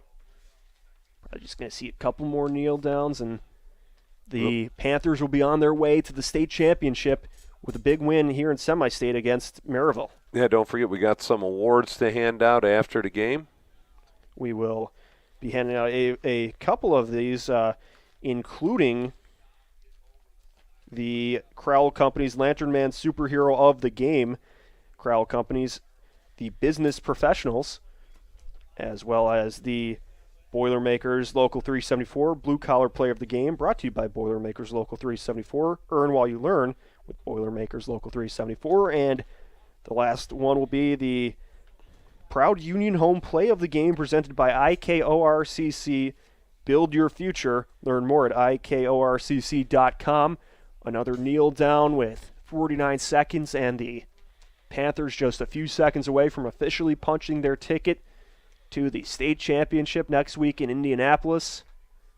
Got a big 28-0 shutout win over Merrillville. Their defense came ready to play. Yes, they did. Some big rushing touchdowns by Uriah Buchanan, a pick six, and another turnover in the fourth quarter were what did it, and they will finish this one with a 28-0 win. We'll be back in just a little bit. You're listening to Game Night in the Region, built by Von Tobel on Region Sportsnet, the only game in town. Von Tobel is your locally owned building material supplier and design center. We have a department for every room in your home. Visit one of our 3 Northwest Indiana showrooms to see your options for kitchen cabinets, countertops, vanities, showers, flooring, decking, and more. Visit VonTobels.com for project inspiration and to request a free design consultation. Von Tobel, building better, together. Quintel Incorporated is a family-owned and operated company located in Northwest Indiana that specializes in the reconditioning, repair, and remanufacturing of heat exchangers. Since 1994, Quintel has been handling jobs of all sizes throughout the country. Equipped with the most modern technology and advanced tools, Quintel provides top-notch service. When you trust Quintel for all your needs, you'll get peace of mind and a finished job that exceeds your expectations. For more info about Quintel and the services they provide, visit quintel-inc.com. Some see a student athlete working hard in the weight room. We see a future leader learning there are no shortcuts to success. Some see a start to a swim meet. We see the starting blocks for life. Proud to keep education in front of athletics since 1903. Four Seasons Mechanical proudly serves Northwest Indiana, providing quality, reasonably priced, reliable service. With a quality and comfort guarantee, the professionals at Four Seasons Mechanical offer a wide range of services in heating, ventilation, and air conditioning. Whether it's residential or commercial, Four Seasons Mechanical is there 24/7. To find out more, the website is fourseasonsmechanical.com or give them a call at 219-756-7020. Four Seasons Mechanical, your indoor air quality specialists. When life keeps you busy and you can't get to the store, shop online with Strachan Van Til To Go. Our to-go service is easy to use. Register using your rewards account information, fill your virtual cart, and choose delivery or pickup. Once your order is in, our own Strachan Van Til team preps your order with care. With our to-go service, you can earn reward points and save time and money with our online coupons and weekly ad prices. Life made simple, shopping made easy. For more information or to sign up, visit shop.strachanvantil.com. From schools to stadiums, hospitals, and bridges, everywhere you look, union carpenters are building Indiana. With jobs and skilled trades in high demand, there's never been a better time to start building your future. As an apprentice, you'll earn a debt-free college degree, earn while you learn, and receive great benefits like healthcare and retirement. So what are you waiting for?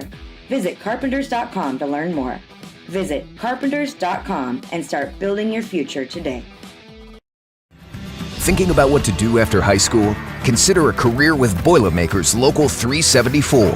As a Boilermaker apprentice, you'll earn while you learn. We offer excellent wages and benefits, and as part of our no-cost hands-on apprenticeship program, you'll learn from the best in state-of-the-art training centers and on the job. Become a union Boilermaker and get on your way to a great career. Find out more, visit www.local374.org or call 219-845-1000.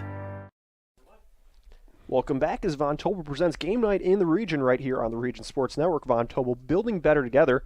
Reminder to stay with Region Sports after the game as we send it back to the Centier Bank studio. RSN will recap all of tonight's action from around the region, all from the Centier Bank studio. And it's time to hand out some hardware as we will name tonight's blue collar and the Lantern Man Superhero of the Game presented by Crowell Companies. Crowell Companies have offices open from 9 o'clock to 7 o'clock Monday through Friday and Saturdays till 2 o'clock in Highland, Merrillville, and Michigan City. The Crowell Companies Lantern Man Superhero of the Game tonight was Javon Gillis, the bright spot of the Merrillville Pirates all night. Great job rushing the ball. And he was really it. He was basically their offense, and he had over 75 yards rushing. Great job. He was able to get them going, but he wasn't able to complete it. Just too much defense from Fort Wayne Snider, but Javon Gillis, bright star for tonight's game for the Pirates. Especially the Pirates forced into some passing situations later, so couldn't quite use Gillis as much, but he was one of the bright spots in the 28-0 loss. The Fort Wayne Snider Panthers advanced to the state championship. And next we will it's time to name the blue collar player of the game, brought to you by Boilermakers Local 374. Boilermakers Local 374. Learn about apprenticeship programs and more at local374.org. The blue collar player of the game tonight was everybody knows who this guy is. It's Lucas Ruckenbacher. He is the senior linebacker. He had over 15 tackles throughout tonight's game, and also played fullback and was knocking guys down left and right, opening holes up, tackling Dante Pope. Dante Pope's going to see him in his nightmares all night tonight. The one thing I'm going to say, he dropped that pass in the opening series. Other than that, he had an amazing game. He was wide open.